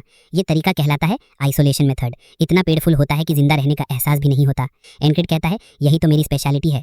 कुछ समय बाद उसका पूरा शरीर जैसे टूटने ही वाला होता है। ओडिन समझाता है, इस टेक्निक की असल बात है ओवरलोडिंग। जब मांसपेशियां फटती हैं तभी वो मजबूत बनती हैं। एनक्रिड अब गिरने ही वाला होता है, लेकिन ओडिन कहता है, तू 10 सेकंड और कर सकता है, यही तेरी लिमिट है। फिर ओडिन पूछता है, तुझे पछतावा नहीं होता कि तूने ये सब पहले शुरू क्यों नहीं किया? एनक्रिड जवाब देता है, अब पछताने का टाइम नहीं है, जो बीत गया वो गया। अब तो बस इस पल में जी रहा हूँ, वरना तो पहली दीवार पार भी नहीं कर पाता और शायद पागल हो जाता। वो ओडिन से कहता है, कुछ और सिखाओ जब तक मैं कर रहा हूँ। ओडिन उसकी मेहनत और लगन देखकर हैरान हो जाता है और इसी वजह से उसे दिल से रिस्पेक्ट भी करता है। लेकिन चूंकि उसने मांगा है तो ओडिन कहता है, ठीक है, आज तो चारों हाथ पैरों पर चलकर पोस्ट पर लौटेगा। ट्रेनिंग के दौरान पैंथर भी उसे ध्यान से देखता है, उसके एफर्ट्स, उसका जज्बा। रात को एनक्रिड कमरे में थक कर गिर जाता है। रेम सोचता है, कोई इसको तंग तो नहीं कर रहा, लेकिन असल में वो बस ट्रेनिंग कर रहा था। वो जमीन पर लेट जाता है और पैंथर भी उसके पास आकर लेट जाता है। रेम बोल पड़ता है, अब तो इसको कोई नाम दे दे। एनक्रिड सोचता है, हैदर, ब्लैकी ब्लू। पैंथर को नाम सुनते ही चिढ़ हो जाती है। रेम कहता है, भाई ये नाम तो जानवरों के खिलाफ अत्याचार है। एनक्रिड को ब्लैकी ब्लू नाम प्यारा तो लगा, लेकिन अब जब वो पैंथर उसके साथ ही रहने वाला है तो उसे कोई और नाम सोचना पड़ेगा। उसी रात जब वो सो जाता है तो खुद को एक रहस्यमयी दुनिया में पाता है। पहले तो उसे लगता है कि ये शायद उस फेरीमैन का कमाल है, लेकिन इस जगह का माहौल उसके जैसा नहीं लगता। तभी अचानक एक औरत उसके पीछे प्रकट होती है। वो बस एक ही बात कहती है, मेरा नाम है एस्थर। एनक्रिड की नींद खुल जाती है, लेकिन हैरानी की बात ये कि वही औरत अब उसके बगल में उसके बिस्तर में है। एस्थर को शर्म आती है, लेकिन एनक्रिड बस मुस्कुराकर गुड नाइट कहता है और उसे और कसकर गले लगा लेता है। अगले दिन सब कुछ फिर से सामान्य हो जाता है। रेम पूछता है, तू फिर से जा रहा है? कल की ट्रेनिंग से तेरा शरीर दुख तो नहीं रहा? एनक्रिड बताता है कि आज तो शरीर एकदम हल्का लग रहा है, क्योंकि एस्थर ने उस पर अपनी मैजिक इस्तेमाल की है। वो उसे खो नहीं सकती, क्योंकि उसे इस आदमी की जरूरत है अपने श्राप से आजाद होने के लिए। वो नहीं चाहती कि एनक्रिड ऐसे ही खुद को फेंकता रहे और बीच में ही मर जाए। रेम पूछता है, क्या तू किसी पादरी से मिला था क्या? एनक्रिड कहता है, नहीं, एक औरत का सपना देखा था। रेम चौंक जाता है, तेरा सपना भी औरतों वाला होता है? तू तो वैसा नहीं लगता था। कैसी थी? एनक्रिड याद करके कहता है, सुंदर थी। एस्थर ये सुनकर खुश होती है, चलो कम से कम इसकी नजरें ठीक से काम कर रही हैं। वो बताती है कि मैजिशियंस अक्सर जादू और ज्ञान की खोज में रहते हैं। उसी सफर में उस पर श्राप लग गया और वो एक जानवर बन गई, उसकी सारी शक्ति बंद हो गई। वो एक दिन खेतों में भटक रही थी, तभी उसे एक और श्राप की खुशबू महसूस हुई, जो उसे एनक्रिड तक ले आई। अब एस्थर उसकी ट्रेनिंग देखती रहती है। एक दिन एनक्रिड उसे देखकर गलती से ब्लैकी ब्लू कह देता है, जिससे उसे बहुत गुस्सा आता है। मैजिक की दुनिया में नाम की ताकत होती है। अगर उसे बार बार गलत नाम से बुलाया गया तो उसकी शक्ति धीरे धीरे खत्म हो जाएगी। उसने जो थोड़ी सी शक्ति बचाई थी उसी से वो एनक्रिड से बात कर पाई, पर उससे गलती हो गई। ये लड़का कुछ ज्यादा ही सीधा है, पर शायद यही उसकी किस्मत है। उसे पता है कि एनक्रिड के ऊपर भी एक श्राप है, अभी पूरी तरह से सक्रिय नहीं हुआ, पर उसका असर एस्थर के श्राप से कहीं ज्यादा खतरनाक है। ये ऐसा श्राप है जो छोटे श्रापों को धीरे धीरे खा जाता है, इसलिए अगर वो उसके पास बैठी रहेगी तो उसकी मैजिकल एनर्जी धीरे धीरे वापस आने लगेगी। एनक्रिड अब ओडिन के साथ 1-on-1 ट्रेनिंग कर रहा है। कुछ अटैक्स को वो चकमा दे देता है, लेकिन ज्यादातर अभी भी लगते हैं, जिससे ओडिन की बिजली जैसी स्पीड साबित होती है। ओडिन समझाता है, मार्शल आर्ट्स में शरीर हर पल तैयार रहना चाहिए। तलवारबाजी की तरह यहाँ भी टेक्निक और ट्रेनिंग तब तक बेकार है जब तक स्पीड नहीं है। और हाँ, तू अभी बूढ़े कछुए जितना तेज है, पर तेरा शरीर बदल रहा है। तेरे चेहरे से साफ है तू रुकना नहीं चाहता। 1 महीना बीत जाता है, बर्फ पिघलने लगती है, हरियाली फिर से उगने लगती है और एनक्रिड की ट्रेनिंग चलती रहती है। अब वो रेम के साथ लड़ रहा है। रेम हैरान है कि इसने कितना सुधार कर लिया है। उसे खुशी है कि अब वो इसके साथ ढंग की लड़ाई कर सकता है। शाम को एनक्रिड रैग्ना को ट्रेनिंग के लिए बुलाता है। सेशन के बाद रैग्ना कहता है, तू अभी भी अडेप्ट करने में थोड़ा कमजोर है, लेकिन तेरे बेसिक्स टॉप लेवल के हैं। तेरी मसल मेमोरी इतनी बढ़िया है कि अगर तू नींद में भी लड़े तो लड़ सकता है, पर इसके लिए बिना रुके प्रैक्टिस करनी पड़ेगी। एनक्रिड थोड़ी सांस लेकर कहता है, चिंता मत कर, दोहराव तो मेरी खासियत है। ट्रेनिंग खत्म होने के बाद वो बिस्तर पर लौटता है। सोचता है, ये सारी ट्रेनिंग तो ठीक है, पर थोड़ा रियल एक्सपीरियंस भी होना चाहिए। उसी वक्त उसे बाईं तरफ से कुछ सरसराहट सुनाई देती है और वो तुरंत एनक्रिड फौरन उस चाकू को पकड़ लेता है जो उसके गले की तरफ आ रहा था। जैक्सन उसे बधाई देता है, बहुत सुधार किया है तूने, अब तो तू किसी घात में नहीं मरेगा। क्राइस कहता है, अगर ट्रेनिंग करनी है तो बाहर जाओ, कैबिन में सारा धूल उड़ा दिया है। एनक्रिड पूछता है, इतनी सुबह सुबह क्या कर रहा है तू? आज तो तुझे पैसे कमाने जाना था ना। तभी एस्थर बिस्तर से उठती है, एक हल्की सी मियाऊं जैसी आवाज निकालती है और क्राइस तुरंत उसकी जगह पर कूद जाता है। शायद उसे उम्मीद है कि वहां एक पंजा मिल जाए जिसकी कीमत है 10,000 क्रोना। तभी दरवाजे पर दस्तक होती है। बाहर फेरी कमांडर खड़ी है। वो एनक्रिड से कहती है, मेरे साथ चलो। एनक्रिड झट से कहता है, बर्फ तो अब खत्म हो चुकी है, पर उसे कोई फर्क नहीं पड़ता। उसके पास एक नया मिशन है। ये मिशन मर्सिनरी सोल्जर बोर्ड से जुड़ा है। एनक्रिड को इसके बारे में पता है। ये एक पॉलिसी है जो सोल्जर रैंकिंग सिस्टम के साथ चलती है, जिससे आम लोग अच्छे ट्रेन किए हुए सोल्जर्स को कम दामों में किराए पर ले सकते हैं। ये सस्ते में मिलते हैं, तमीज़दार होते हैं और भरोसेमंद भी, इसलिए ये स्कीम काफी पॉपुलर है। एनक्रिड भी खुद को परखना चाहता है, तो इस मिशन को मना करने का कोई कारण नहीं है। इसी दौरान एक गार्ड जो अभी अभी अपनी ड्यूटी से फ्री हुआ है सोचता है कि आज तो आराम मिलेगा। तभी उसकी नजर एनक्रिड और फेरी कमांडर पर पड़ती है। एनक्रिड पूछता है, मुझे कितने स्क्वाड मेंबर्स ले जाने हैं? वो बताती है, 3 लोग होंगे कुल, लेकिन तू बस एक साथी साथ ले जाओ, तीसरा मैं रहूंगी। एनक्रिड चौंक जाता है, तुम खुद मिशन पर चलोगी? उसे जानना है क्यों। साथ चल रहा गार्ड ये सुन लेता है और वो तो पहले से अफवाहें सुन चुका है कि ये दोनों अक्सर साथ दिखते हैं, शायद डेटिंग भी कर रहे हों। वो कान लगा देता है। तभी फेरी कमांडर पूछती है, क्या तुम्हें दिक्कत है अगर हम साथ मिशन करें? ये सुनकर गार्ड का दिल पिघल जाता है और अफवाहें और भी तेजी से फैलने लगती हैं। किसी ने कहा, ये दोनों तो आर्मी में आने से पहले ही साथ थे। किसी ने बढ़ा चढ़ाकर जोड़ दिया, इनके तो बच्चे भी हो गए होंगे। अगली सुबह एनक्रिड अपनी ट्रेनिंग कर रहा होता है। बाकी सोल्जर्स उसकी और फेरी कमांडर की बात कर रहे हैं। अधिकतर का यही कहना है, दोनों साथ अच्छे लगते हैं। बंक्स में लौटने पर रेम उसे देखकर हंस पड़ता है। अरे मिस्टर फादर फाइनली घर लौट आए हैं, कितने महीने हो गए? बच्चा अब किसी भी दिन आ सकता है। एनक्रिड का चेहरा एकदम परेशान, तुमने गलत सुना है, ये सब बकवास अफवाहें हैं। क्राइस भी चिढ़ाता है, इतना शर्माने की क्या जरूरत है, असली बात तो सबको पता चल ही जाएगी। एनक्रिड फिर मना करता है, ऐसा कुछ नहीं है। रैग्ना तो सच में खुश हो जाता है, अगर वो तुम्हारे साथ रहती है तो तुम दोनों साथ में ट्रेनिंग कर सकते हो। ओडिन प्रार्थना करता है, इन दोनों का भविष्य प्रभु आशीर्वदित करे। एनक्रिड को लगता है कि उसकी खुद की टीम उसे मेंटली टॉर्चर कर रही है। रेम पूछता है, तेरी छोटी सी डेट कब है? थर्ड व्हील बनकर जाना तो अजीब लगेगा, लेकिन मैं झेल लूंगा। एनक्रिड कंफ्यूज हो जाता है, फिर समझता है कि शायद वो मिशन की बात कर रहा है जिसमें वो रेम को नहीं ले जा रहा। रेम चौंक जाता है, तो फिर तू किसे ले जा रहा है? जैक्सन सामने आता है, मैं तैयार हूँ, चलें। जैसे ही वो बाहर निकलते हैं, रेम चिल्लाता है, उस चूहे को चुन लिया और मुझे छोड़ दिया, क्या ट्रेनिंग ने तेरा दिमाग खराब कर दिया है? एनक्रिड सोचता है, ये एक टैक्टिकल फैसला है। अगर कमिश्नर पर गुस्सा आया तो रेम सबसे पहले उस पर कुल्हाड़ी फेंकेगा। मैं ऐसे झंझट नहीं चाहता। बाहर निकलने पर जैक्सन पूछता है, क्या तूने मुझे इसलिए चुना क्योंकि मैं कोई तमाशा नहीं करूंगा? एनक्रिड कहता है, वो भी एक वजह है, पर असली बात यह है कि तू ऐसे मिशंस अक्सर करता है। मुझे मदद की जरूरत थी और तू उस लायक है। जैक्सन ये सुनकर खुश होता है, फिर एक सलाह देता है, अपने पूरे दिल को किसी औरत को मत दे देना, अंत में तू ही दुखी होगा। एनक्रिड उसकी आंखों में आंखें डालकर कहता है, उस मामले में मुझे किसी सलाह की जरूरत नहीं। एनक्रिड को अच्छे से पता है कि उसने अफवाहें सुन ली हैं और अब ये बात थोड़ी अजीब होने वाली है, और जैसा कि अंदाजा था वो पूछ ही लेती है, ऐसा क्या किया हमने कि लोग सोचने लगे कि हमारे बच्चे तक हो चुके हैं? एनक्रिड फौरन मना करता है, ऐसा कुछ नहीं हुआ है। पीछे से जैक्सन हंसी रोक नहीं पाता। एनक्रिड घूरते हुए कहता है, तू हंसने की हिम्मत कर रहा है इस सिचुएशन में? फेरी कमांडर पूछती है, क्या ये सवालें तुम्हें असहज कर रही हैं? एनक्रिड कहता है, नहीं। फिर वो पूछती है, तो क्या ये तुम्हें अच्छा लगता है? अब एनक्रिड के पास कोई जवाब नहीं होता और फिर पूछ बैठती है, तुम्हें इसमें इतना क्या पसंद है? एनक्रिड सोचता है, ये सब अचानक क्यों पूछ रही है, लेकिन इससे पहले कि वो कुछ समझ पाता, कमिश्नर आ जाता है। फेरी कमांडर थोड़ी खींचती है क्योंकि बात अब मजेदार हो रही थी। एनक्रिड को अब समझ नहीं आता कि वो सच में मजाक कर रही थी या नहीं, क्योंकि चेहरा तो एकदम भावहीन था। मिशन ये है, एक अमीर व्यापारी के बेटे बेटी की सुरक्षा करनी है। रोक फ्राई ट्रेडिंग कंपनी के उत्तराधिकारी तय करने की प्रक्रिया में ये सुनिश्चित करना कि कोई गड़बड़ ना करे। जैसे ही गाड़ी से वो उतरती है, एनक्रिड को लगता है कि अब कोई मोटा व्यापारी आएगा, पर हुआ उल्टा। एक शालीन और ग्रेसफुल औरत उतरती है, लियोना एरिस, जो खुद को रोक फ्राइड कंपनी की उत्तराधिकारी और उनकी प्रोटेक्शन टारगेट बताती है। चलते वक्त एनक्रिड को अजीब लगता है कि अब तक कोई भी ढंग की बातचीत नहीं हुई, और जो थोड़ी बहुत बात हो रही है वो भी सिर्फ उसकी नौकरानी के जरिए, जो बता रही है कि उन्हें सराय में एक कमरा मिलेगा और वहां बाकी वारिसों का इंतजार करना है। असल में उन्होंने बस बॉडीगार्ड्स की तरह हायर किया है, बस और कुछ नहीं। उसे उस दिन की बात याद आती है। किसी की उम्र, चाल ढाल, नजरों का मूवमेंट, ये सब जरूरी जानकारी होती है। दुश्मन की स्ट्रेटेजी समझना भी एक स्किल है। एनक्रिड ये सब एनालाइज करना शुरू करता है। उसके आगे चल रही गार्ड लेफ्ट हैंडेड है, उसकी चाल भारी है, मतलब उसके पास भारी हथियार है। उसकी तलवार ही बता रही है कि वो ताकतवर है, पर यहाँ कोई भी स्पेशल रैंक वाला नहीं लगता। हालांकि एनालिसिस थोड़ा अधूरा है, लेकिन फिलहाल यही काफी है। जैक्सन बोरियत दूर करने के लिए गेम शुरू करने की सलाह देता है। आवाजों को पहचानो। दोनों अपनी अपनी सुनने की शक्ति आजमाते हैं, लेकिन जैक्सन आगे निकल जाता है। वो तो इसमें ट्रेनिंग ले चुका है। सराय पहुंचने पर लियोना और उसकी गार्ड ऊपर वाले कमरे में चली जाती हैं और उन्हें नीचे ही रहने का आदेश मिलता है। फेरी कमांडर भी आकर जैक्सन और एनक्रिड के साथ बैठ जाती है गेम में शामिल होने के लिए। अब एनक्रिड तो पूरी तरह आउट हो जाता है, इन दोनों के सामने वो टिक नहीं सकता। लेकिन जो वो सुन रहे हैं वो अब गेम जैसा नहीं लगता, क्योंकि कोई छुरा लेकर उनके पास आ रहा है। घात शुरू हो चुका है। जैसे ही हत्यारे पास आते हैं तीनों फौरन रिएक्ट कर जाते हैं। उन्हें पहले से शक था कि कुछ तो होने वाला है। बाकी गार्ड्स डर के मारे सहम जाते हैं। एक एनक्रिड की तरफ दौड़ता है, लेकिन वो फुर्ती से उसे नीचे गिरा देता है।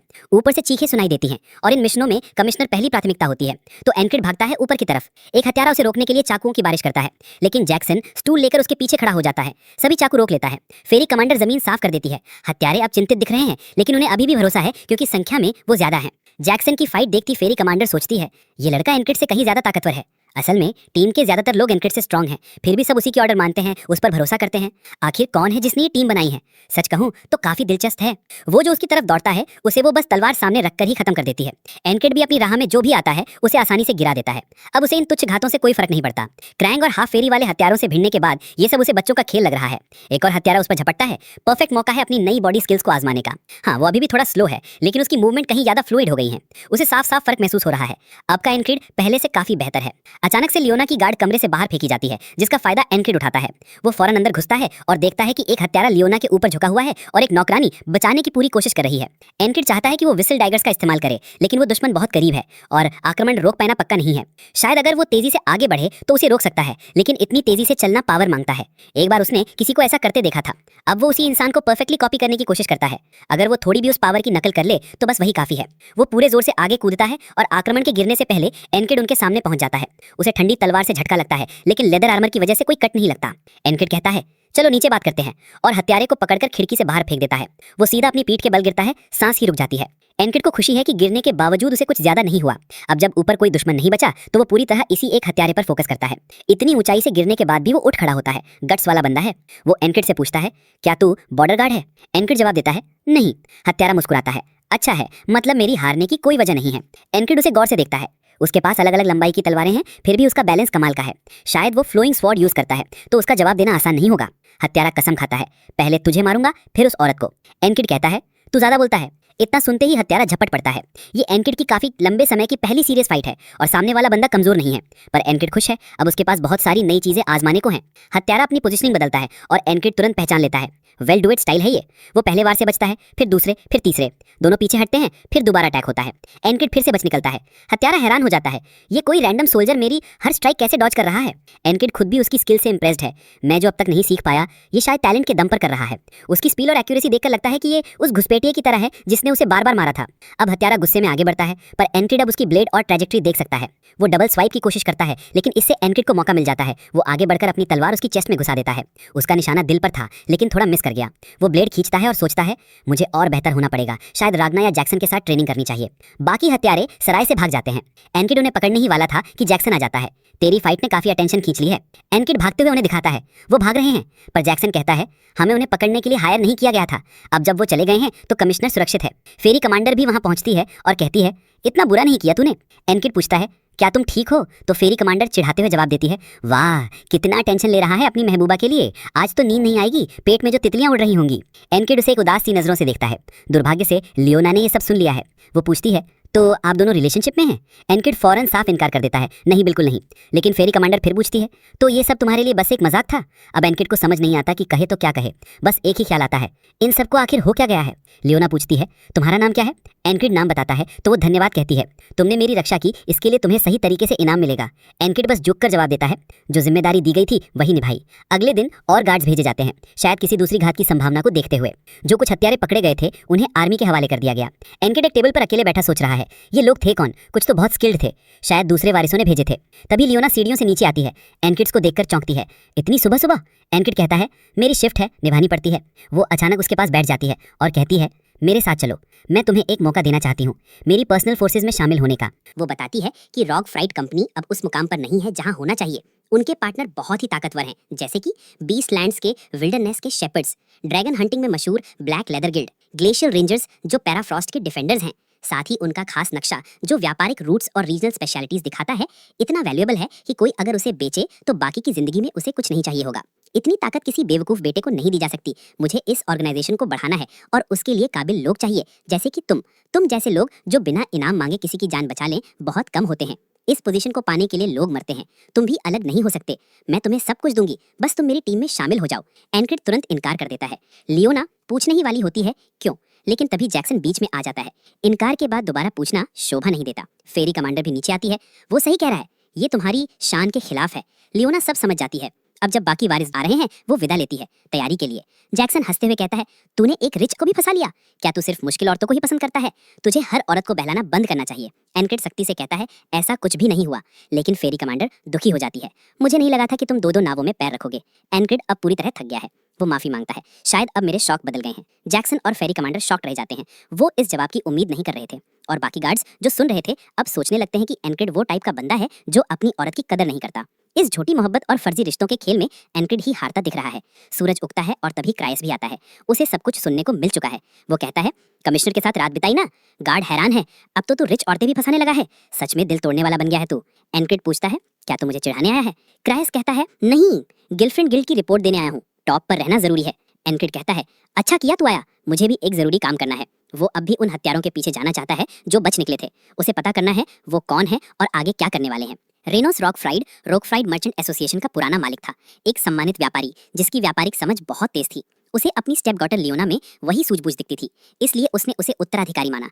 लेकिन वो अपने बेटे को हटाने की हिम्मत नहीं कर पाया, और इस अनिर्णय की वजह से एसोसिएशन बिना किसी उत्तराधिकारी के अटका रह गया। जैसे ही उसके पिता की मौत हुई और उसका बेटा साथ लाया जा रहा था, उसी वक्त उसके एक आदमी ने कहा कि कातिल नाकाम हो गए, और इसकी वजह वही है क्योंकि उसने उन्हें अकेले ही सब कुछ करने नहीं दिया। यह है पॉली रुकफ्रीड, रेनोस रुकफ्रीड का बेटा। वो आदमी कहता है कि अब कुछ और सोचना पड़ेगा, पर समझौता अभी भी वैलिड है ना? पॉली हकलाते हुए हाँ में सिर हिलाता है। अगर उसे सब कुछ वैसे ही मिल गया जैसे वादा किया गया था, तो उन्हें अच्छा खासा इनाम मिलेगा। उनके साथ जो चुपचाप है वो कुछ नहीं बोलता। वैसे भी वो ज्यादा बोलने वाला आदमी नहीं है। जल्द ही वे लोग उस टैवन में घुसते हैं जहां लियोना को बंधक बना रखा गया है, और घुसते ही पॉली शिकायत करने लगता है, यहाँ तो बहुत धूल है। लेकिन ये तो लियोना से ही उम्मीद थी। इनक्रिड उस चुप आदमी को गौर से देखता है। उसे साफ दिखता है कि ये शख्स ताकतवर है। दोनों कुछ सेकंड एक दूसरे को घूरते हैं, फिर वो पीछे हट जाता है। पॉली चिल्लाकर कहता है, क्या बैठे हो सब, नीचे लाओ लियोना को। एनक्रिड को लगने लगता है कि जैक्सन को लाना वाकई अच्छा फैसला था। अगर उसने रेम को लाया होता तो अब तक किसी का सिर फट चुका होता। उसी वक्त वो देखता है कि जैक्सन धीरे धीरे अपनी तलवार निकाल रहा है। एनक्रिड उसे रोकता है और पॉली फिर चिल्लाता है, जल्दी करो। तभी लियोना खुद नीचे आ जाती है। तमीज से पेश आओ, ये कोई चिल्लाने की जगह नहीं है, वैसे भी तुम देर से आए हो। पॉली कहता है, मुझे इससे कोई फर्क नहीं पड़ता, पहले अपने गंवार गार्ड्स को तो कुछ सिखा दो। लियोना अचानक उसे जोरदार थप्पड़ जड़ देती है। एनक्रिड सोचता है, क्या इस इलाके में कोई ऐसा इंसान भी है जो बिना मारे पीटे बात कर सके? पॉली गुस्से में पूछता है, क्या तुम पागल हो गई हो? लियोना पलटकर कहती है, पागल तो तुम हो। तुम बॉर्डर गार्ड्स के एक सोल्जर से पंगे ले रहे हो, जिंदगी भर जेल में सड़ना है क्या? पॉली को इस बारे में कुछ पता नहीं था, वो कुछ कह भी नहीं पाता। तभी पास खड़ा आदमी गला खंखारता है। पॉली झट से बोलता है, मैं नहीं था, तुम मुझे झूठा फंसा रही हो। तुम तो बस बाहर से आई हो इस खानदान में और मुझ पर चिल्ला रही हो। लियोना मानती है कि वो गोद ली गई है, लेकिन कम से कम मैं ट्रेड रूट्स और फाइनेंस तो समझती हूँ। पॉली बहाना बनाता है, ये तो मेरे नौकरों का काम है। लियोना चिढ़ जाती है। अगर हमारे पापा की वसीयत में ये लिखा होता कि वारिस की चर्चा करके तय करना है, तो मैं इस तरह की बहस में वक्त बर्बाद नहीं करती। एनक्रिड सोचता है कि पुराने मुखिया थोड़े नरम दिल के थे। लियोना तो असली वारिस बनने के लायक है, फिर इस नालायक को दूसरा मौका क्यों दिया? लियोना कहती है, इस लड़के के पास वारिस बनने की एक ही दलील है कि ये खून का रिश्ता है, लेकिन जितना भी गौर से देखो इसमें अपने पिता जैसी एक भी बात नहीं है, ना समझदारी ना शक्ल। ये सुनते ही पॉली गुस्से में तलवार निकालने लगता है। एनक्रिड भी अपनी तलवार पर हाथ रखता है और देखता है कि वो चुप आदमी भी धीरे से तलवार निकाल रहा है, पर बहुत ठंडे दिमाग से। पूरा कमरा जैसे थम जाता है। एनक्रिड लियोना के सामने खड़ा हो जाता है। उसकी तलवार मयान से और बाहर निकलती है। पॉली के गार्ड्स उसे बचाने के लिए आगे बढ़ते हैं। एनक्रिड उस चुप आदमी की पोजीशन को ध्यान से देखता है। ये तो स्विफ्ट स्वॉर्ड है। वो सोचता है, कितना तेज होगा ये, शायद सीटी जैसे चलने वाले डैगर से भी तेज। उसका मन लड़ाई के लिए मचल उठता है। मैं देखना चाहता हूँ इसका तलवार चलाने का अंदाज। तभी वो चुप आदमी अपनी तलवार धीरे धीरे आगे बढ़ाता है और एनक्रिड के चेहरे पर हल्की सी मुस्कान आ जाती है। लेकिन तभी कोई जोर से आदेश देता है, रुको, बॉर्डर गार्ड्स आ चुके हैं। क्राउन के सीधे आदेश पर वो कहते हैं, अगर तुमने अभी तलवारें नहीं समेटी तो इसे देशद्रोह माना जाएगा। पॉली डर जाता है। एनक्रिड भी तलवार नीचे करता है, लेकिन अंदर ही अंदर वो चिढ़ा हुआ है। उसे लड़ने का मौका नहीं मिला। जैक्सन को उसकी बात याद आती है, अगर हम दोनों ईमानदार हों तो सबसे अजीब इंसान तो तू ही है। टॉरेस, जो इन बॉर्डर गार्ड्स का लीडर है, बताता है जिन हत्यारों को पकड़ा गया है वो विदेशी भाड़े के लोग हैं, इसलिए अब ये केस हम अपने हाथ में ले रहे हैं। उन्होंने कबूल किया है कि उन्हें एक मर्चेंट एसोसिएशन से पैसे मिले थे। अब बताओ, क्या ये वाकई विरासत के झगड़े की वजह से था? पॉली का चेहरा उतर जाता है, पर तभी उसका साथी बोल पड़ता है, क्या कबूलनामे में किसी एसोसिएशन का नाम आया है? शायद कोई ठोस सबूत नहीं है। टोरेस हंसते हुए कहता है, तू तो बहुत बोलता है, क्या हमें बेवकूफ समझ रखा है? लियोना आगे आती है और एक ऑफर देती है, अगर तुम सच में असली दोषियों का पता लगाना चाहते हो तो दोनों को हिरासत में ले लो, जब तक असली कर्ता धर्ता सामने नहीं आ जाते। पॉली चिल्लाता है, मैंने ये मंजूरी नहीं दी, पर एनक्रिड कंफ्यूज्ड है। पीड़ित खुद जेल में क्यों बंद होना चाहती है? टोरेस समझाता है, जिन्हें पकड़ा गया है वो बस गुर्गे हैं, कोई असली जानकारी उनके पास नहीं थी, बस एक ही बात दोहरा रहे थे, हमें बॉस ने कहा था। लियोना कहती है फिर भी कुछ हत्यारे भाग निकले हैं, उनमें से कोई एक बॉस हो सकता है, तो हमें उन्हें ढूंढना चाहिए। नेता पूछता है अगर हम फिर भी कुछ पता नहीं कर पाए तो फिर क्या? लियोना कहती है तो ये हमारा मसला है और हम ही निपटेंगे इससे। मेरे लिए अभी इस पर ज्यादा बोलना ठीक नहीं है। शर्त यही होगी हम सब शहर लौटेंगे, पर अगर बुलाया गया तो वापस आना होगा। एनक्रिड सोचता है ये तो बहुत बड़ा रिस्क है। अगर लियोना शहर जाती है तो हम उसे प्रोटेक्ट नहीं कर पाएंगे और उसके बॉडीगार्ड्स की हैसियत पुलिस के सामने कुछ नहीं है, वो तुरंत मारी जाएगी। पर एनक्रिड जानता है लियोना बुद्धिमान है, उसे खुद भी ये बात पता है। सवाल सिर्फ इतना है कि वो ऐसा कर क्यों रही है। लियोना व्यापारी है, वो कभी कुछ बिना मुआवजे के नहीं कहती। वो कहती है जो भी उन बचे हत्यारों को पकड़ेगा उसे इनाम मिलेगा। उसकी नौकरानी एक कपड़े में लिपटा कुछ लेकर आती है, वो खोलती है और दिखाती है कार्मेन कलेक्शन का चौथा हथियार, कार्मेन स्टिलेटो। यही इनाम है। जैक्सन की आंखें चमकने लगती हैं, वो फौरन बोलता है मैं ये केस लेता हूँ। एनक्रिड हैरान, इस चाकू में ऐसा क्या है? पॉली चिल्लाता है तूने ये चीज इस पिछड़े से गांव में क्यों लाई? तुझे पता भी है ये कितनी कीमती है? लियोना शांत स्वर में कहती है ये मेरा है और मैं इसके साथ जो चाहूँ वो कर सकती हूँ। एनक्रिड जैक्सन से पूछता है ये स्टिलेटो क्या है? जैक्सन चौंक जाता है, तुझे अब तक नहीं पता? फिर बताता है ये एक लेजेंडरी वेपन स्मिथ कार्मेन का बनाया हुआ हथियार है, जो कभी गुलाम था, फिर वो बदला लेने के लिए हत्यारा बन गया और अपने हाथों से 7 घातक हथियार बनाए। उनमें से चौथा था यही स्टिलेटो, इतना कीमती कि कुछ लोग अपने परिवार को भी इसके बदले बेच देंगे। अब जब बात यहाँ तक पहुंच चुकी है तो टोरेस कहता है अब कोई इस सराय से बाहर नहीं जाएगा जब तक हम इजाजत न दें। एनक्रिड जैक्सन से कहता है स्टिलेटो की चिंता मत करो, मैंने क्रायस को उन भागे हुए हत्यारों के पीछे भेजा है, उसकी खबर जल्दी आ जाएगी। पॉली अब भी बहस कर रहा होता है, तभी वो चुप रहने वाला आदमी एनक्रिड को घूरता है। एनक्रिड भी उसे देखता है, दोनों की नजरें टकराती हैं और फिर वो आदमी शांत होकर चला जाता है। रात हो जाती है, अब सभी लोग इस सराय के क्षेत्र में फंसे हुए हैं। पॉली धीरे से सोचता है अगर ये हत्या की साजिश हम तक जा पहुंची तो क्या होगा, लेकिन पॉलिट का असिस्टेंट उसे समझाता है थोड़ा आराम कर लो, हम बॉर्डर गार्ड्स के खिलाफ वैसे भी कुछ नहीं कर सकते, हमें इंतजार ही करना होगा। अगर हम भाई बहन आपस में तय नहीं कर पाए कि उत्तराधिकारी कौन बनेगा तो फैसला इन्वेस्टर्स के हाथ में चला जाएगा और वही मौका है जो हमें इस्तेमाल करना है। पॉलिट अपनी डगमगाती आवाज में कहता है मैंने सबको संदेश भिजवा दिया है, अगर वो मुझे चुनते हैं तो उन्हें बड़ा इनाम मिलेगा। वो शांत आदमी जो अब भी चुप है खिड़की से बाहर देख रहा होता है, जहां एनक्रिड हमेशा की तरह अपनी बेहद भारी और ओवर डेडिकेटेड वर्कआउट कर रहा होता है, उसी पुराने जोश के साथ। वर्कआउट खत्म होने के बाद टोरेस उसकी तरफ देखता है और कहता है मुझे हैरानी हो रही है कि तू अभी इतनी कठिन ट्रेनिंग कर रहा है, क्या तुझे ये मौका टाइम ऑफ के लिए सही नहीं लगता? एनक्रिड जवाब देता है अगर मैं तुम्हारी तरह प्रतिभाशाली होता तो शायद ऐसा सोचता, लेकिन मैं नहीं हूँ। लोग जो एक हफ्ते में सीख लेते हैं मुझे उसे समझने में 1 महीना या 1 साल लग सकता है, इसीलिए मेरे लिए हर दिन की कीमत है और सच कहूँ तो मुझे वक्त बर्बाद करना भी पसंद नहीं है। हर दिन मेरी आने वाली नींव को मजबूत करेगा। ये सुनकर एक बॉर्डर गार्ड सोच में पड़ जाता है, अजीब ये है या फिर हम ही सवाल सी हैं। टोरेस भी थोड़ा उलझन में आ जाता है, फिर वो उठता है और कहता है एनक्रिड अब तू थोड़ा धीमा कर ले, तू पहले से ही काफी ताकतवर है। हमारी लड़ाई ड्रॉ हुई थी क्योंकि मैंने तेरी रफ्तार की उम्मीद नहीं की थी, पर अब क्या हाल है? एनक्रिड समझ जाता है ये चुनौती है। दोनों फिर से भिड़ जाते हैं और बार बार टोरेस जीतता है, लगातार 11 राउंड तक। बाकी सब टोरेस को बधाई देते हैं और एनक्रिड की हंसी उड़ाते हैं, पर एनक्रिड बिल्कुल परेशान नहीं होता। वो कहता है एक बार और। टोरेस पूछता है तू थकता नहीं है? 11 बार हो चुके हैं। तभी कोई और उठता है, चलो अब हम लोग भी ट्राई करते हैं। धीरे धीरे लोगों की लाइन लग जाती है। पॉलिट ये सब घृणा से देखता है, इन जंगली लोगों को कोई तमीज नहीं है। तभी एक बॉर्डर गार्ड एनक्रिड को सीधे जमीन पर पटक देता है। वो शांत आदमी ध्यान से हर मूवमेंट देख रहा होता है। एनक्रिड उठता है, जो किया क्या फिर से कर सकते हो? वो चुप आदमी समझ जाता है इस लड़के को हार से फर्क नहीं पड़ता, बल्कि वो तो एक बच्चे जैसा है जिसे नया खिलौना मिल गया है। उसे याद आता है एनक्रिड की वो खुली दुश्मनी, जब उसे पता था कि सामने वाला उससे कहीं ताकतवर है, उसमें भी वो पीछे नहीं हटा। ये लड़का वाकई अलग है। हालांकि एनक्रिड 3-4 बार एक ही मूव में फंस जाता है, उसे लड़ाई की कोई प्राकृतिक प्रतिभा नहीं है, लेकिन बार बार वही अनुभव मिलने के बाद वो समझने लगता है और फिर वैसे ही जवाब देता है। बॉर्डर गार्ड्स जोश में आ जाते हैं जब वो अंत में एक जीत निकालता है। फेरी कमांडर एक कोने में बैठकर कहती है ये आदमी तो सबका दिल जीत रहा है, सच में खतरनाक किस्म का आदमी है। लियोना पूछती है क्या तुम दोनों सच में डेट कर रहे हो? फेरी कमांडर जवाब देती है डेट? हम तो शादीशुदा हैं, शादी की रस्म नहीं हुई पर शायद बच्चा भी आने वाला है। एनक्रिड अब और बर्दाश्त नहीं कर सकता, मुझे तो लगता है ये सराय के अंदर ही रहे, बाहर ना आए। तभी शांत आदमी पहली बार बोलता है क्या मैं भी लड़ सकता हूँ? सारा कमरा चुप हो जाता है। एनक्रिड उसकी तरफ देखता है। टॉरेस सोचता है ये अब क्या सोच रहा है? अब तक सब उसका नाम भी जान चुके हैं, उसके पास कोई ऐसा टैलेंट नहीं जिसे तराशा जाए। फिर भी उस शांत आदमी का मन करता है मैं इसे सिखाना चाहता हूँ। अब वो खुद को रोक नहीं पा रहा। एनक्रिड से लड़ रहा बंदा कहता है भाई तू हमारी लीग का नहीं है, तू बस बैठ और देख। पर एनक्रिड कहता है नहीं, मैं तो इसी मौके का इंतजार कर रहा था। ये सुनकर वो शांत आदमी मुस्कुराने जैक्सन ऊपर से देख रहा होता है और समझ जाता है कि ये चुप रहने वाला आदमी भले ही उसके हाथ में बस एक लकड़ी की छड़ी हो, बहुत ही खतरनाक है। जैक्सन कूदने के लिए तैयार हो जाता है, जो कि अब ये लड़ाई सिर्फ एक दोस्ताना मुकाबला नहीं रह गई है। एनक्रिड को अपने शरीर में वैसा ही टेंशन महसूस होता है जैसा जंग के मैदान में हुआ करता था। जैसे ही वो चुप आदमी वार करता है, एनक्रिड को उसका हमला साफ दिखता है। उसे पता है ये वार झांसा है, लेकिन असली निशाना उसकी गर्दन है और अगर उसने सही टाइम पर ब्लॉक नहीं किया तो वो मारा जाएगा। दुर्भाग्य से अगर ये सच में जंग होती तो एनक्रिड अब तक मारा जा चुका होता, क्योंकि चुप आदमी की रफ्तार इतनी तेज थी कि कोई भी उसका अंदाजा नहीं लगा सकता था। वो एनक्रिड से कहता है कि हमला पढ़ना तो उसे आता है, लेकिन उसे अपनी स्पीड पर और मेहनत करनी होगी। एनक्रिड को उम्मीद थी कि उसकी स्विफ्ट शॉट तेज चलेगी, नाम ही ऐसा है, लेकिन ये तो उससे कहीं ज्यादा तेज है जितना उसने कभी सोचा भी नहीं था। उसे लगा था वो अब काफी ताकतवर बन गया है, लेकिन इस आदमी ने उसे दिखा दिया कि वो अभी बहुत पीछे है। दोनों की लेवल में जमीन आसमान का फर्क है। लेकिन हिम्मत हारने के बजाय एनक्रिड मुस्कुराता है और फिर से लड़ाई की मांग करता है। चुप आदमी को उसका जज्बा पसंद आता है और फिर दोनों पूरी रात लड़ते रहते हैं। बाकी लोग नींद में डूब जाते हैं, पर जिनको शौक होता है वही उठकर ये नजारा देखते हैं। चुप आदमी सोचता है, जो भी कभी तलवार थाम चुका है वो ये हार का दर्द समझता है, जब सामने कोई ऐसा आ जाए जिसे हराया नहीं जा सकता। उसने इस लड़के को दोनों के बीच की जबरदस्त खाई दिखा दी है, फिर भी ये हार नहीं मानता। जैक्सन देखता है कि एनक्रिड की रिएक्शन बहुत धीमी है, वो हर अटैक को नहीं डॉज कर सकता। अगर वो ऐसे ही चलता रहा तो कभी भी इस दीवार को पार नहीं कर पाएगा, इसीलिए उसे अब एनक्रिड को उसकी स्पीड पर काम करवाना ही होगा। चुप आदमी एनक्रिड से कहता है कि अब सोना चाहिए, नहीं तो थक जाएंगे, लेकिन एनक्रिड बस इतना कहता है, तुम कमाल के हो, तुम्हारी स्विफ्ट सोर्ड एक दिन मैं भी सीख लूंगा। चुप आदमी मुस्कुरा देता है और सोचता है, कमाल का तो तू है, अगर इसमें थोड़ा और टैलेंट होता तो ये बंदा लेजेंड बन जाता। अगले दिन कोई जोर से चिल्लाता है, टॉरेस भागे हुए भाड़े के सिपाहियों को पकड़ लिया गया है। एनक्रिड क्राइस को सिर हिलाकर बताता है कि उसने अच्छा काम किया, लेकिन उसे लगता है ये काम बहुत आसान था, ये चूहे कभी ढंग से छिपते ही नहीं है। लियोना पहचान जाती है कि एनक्रिड की टीम का बंदा है, तो वो उसे थैंक्स कहती है। टॉरेस तुरंत ही पूछताछ शुरू कर देती है, तुम्हें किसने भेजा था? पोलाइट का दिल धड़कने लगता है कि कहीं उसका नाम ना आ जाए। एक भाड़े का सिपाही बताता है कि उन्हें एस्पन की एक भाड़े की कंपनी ने हायर किया था। वो उस जोन में फैलना चाहते थे जहां कंट्रोल को लेकर झगड़ा चल रहा है। इससे ज्यादा उसे कुछ नहीं पता, बस एक चिट्ठी और पैसे मिले थे और वादा किया गया था कि काम होने के बाद और पैसे मिलेंगे। लियोना कहती है, अब आगे का फैसला तो तुम्हें ही लेना होगा, है ना? टॉरेस थोड़ी उलझन में दिखती है, लेकिन उसे इतना जवाब काफी लगता है। क्या वो सच में चाहती थी कि उसका बेवकूफ भाई इसके पीछे निकले? लियोना तो बस इतना चाहती थी कि उसका अंदाजा सही निकले और वो स्टिलेटो देने तक को तैयार थी, पर अफसोस वो खुद उनसे पूछताछ नहीं कर सकती। टॉरेस समझती है कि लियोना क्या चाह रही थी, पर ये उनका काम है इन क्रिमिनल से सच उगलवाना। इसीलिए वो कहती है कि ठीक है, इन्हें ले जाओ, मैं रिपोर्ट कर दूंगी कि क्या पता चला। जब वो लोग लियोना की गाड़ी को एस्कॉर्ट कर रहे होते हैं, जैक्सन उस चाकू को देखकर खुश हो रहा होता है। एनक्रिड उसे टोकता है, इसे पब्लिक में मत दिखाना।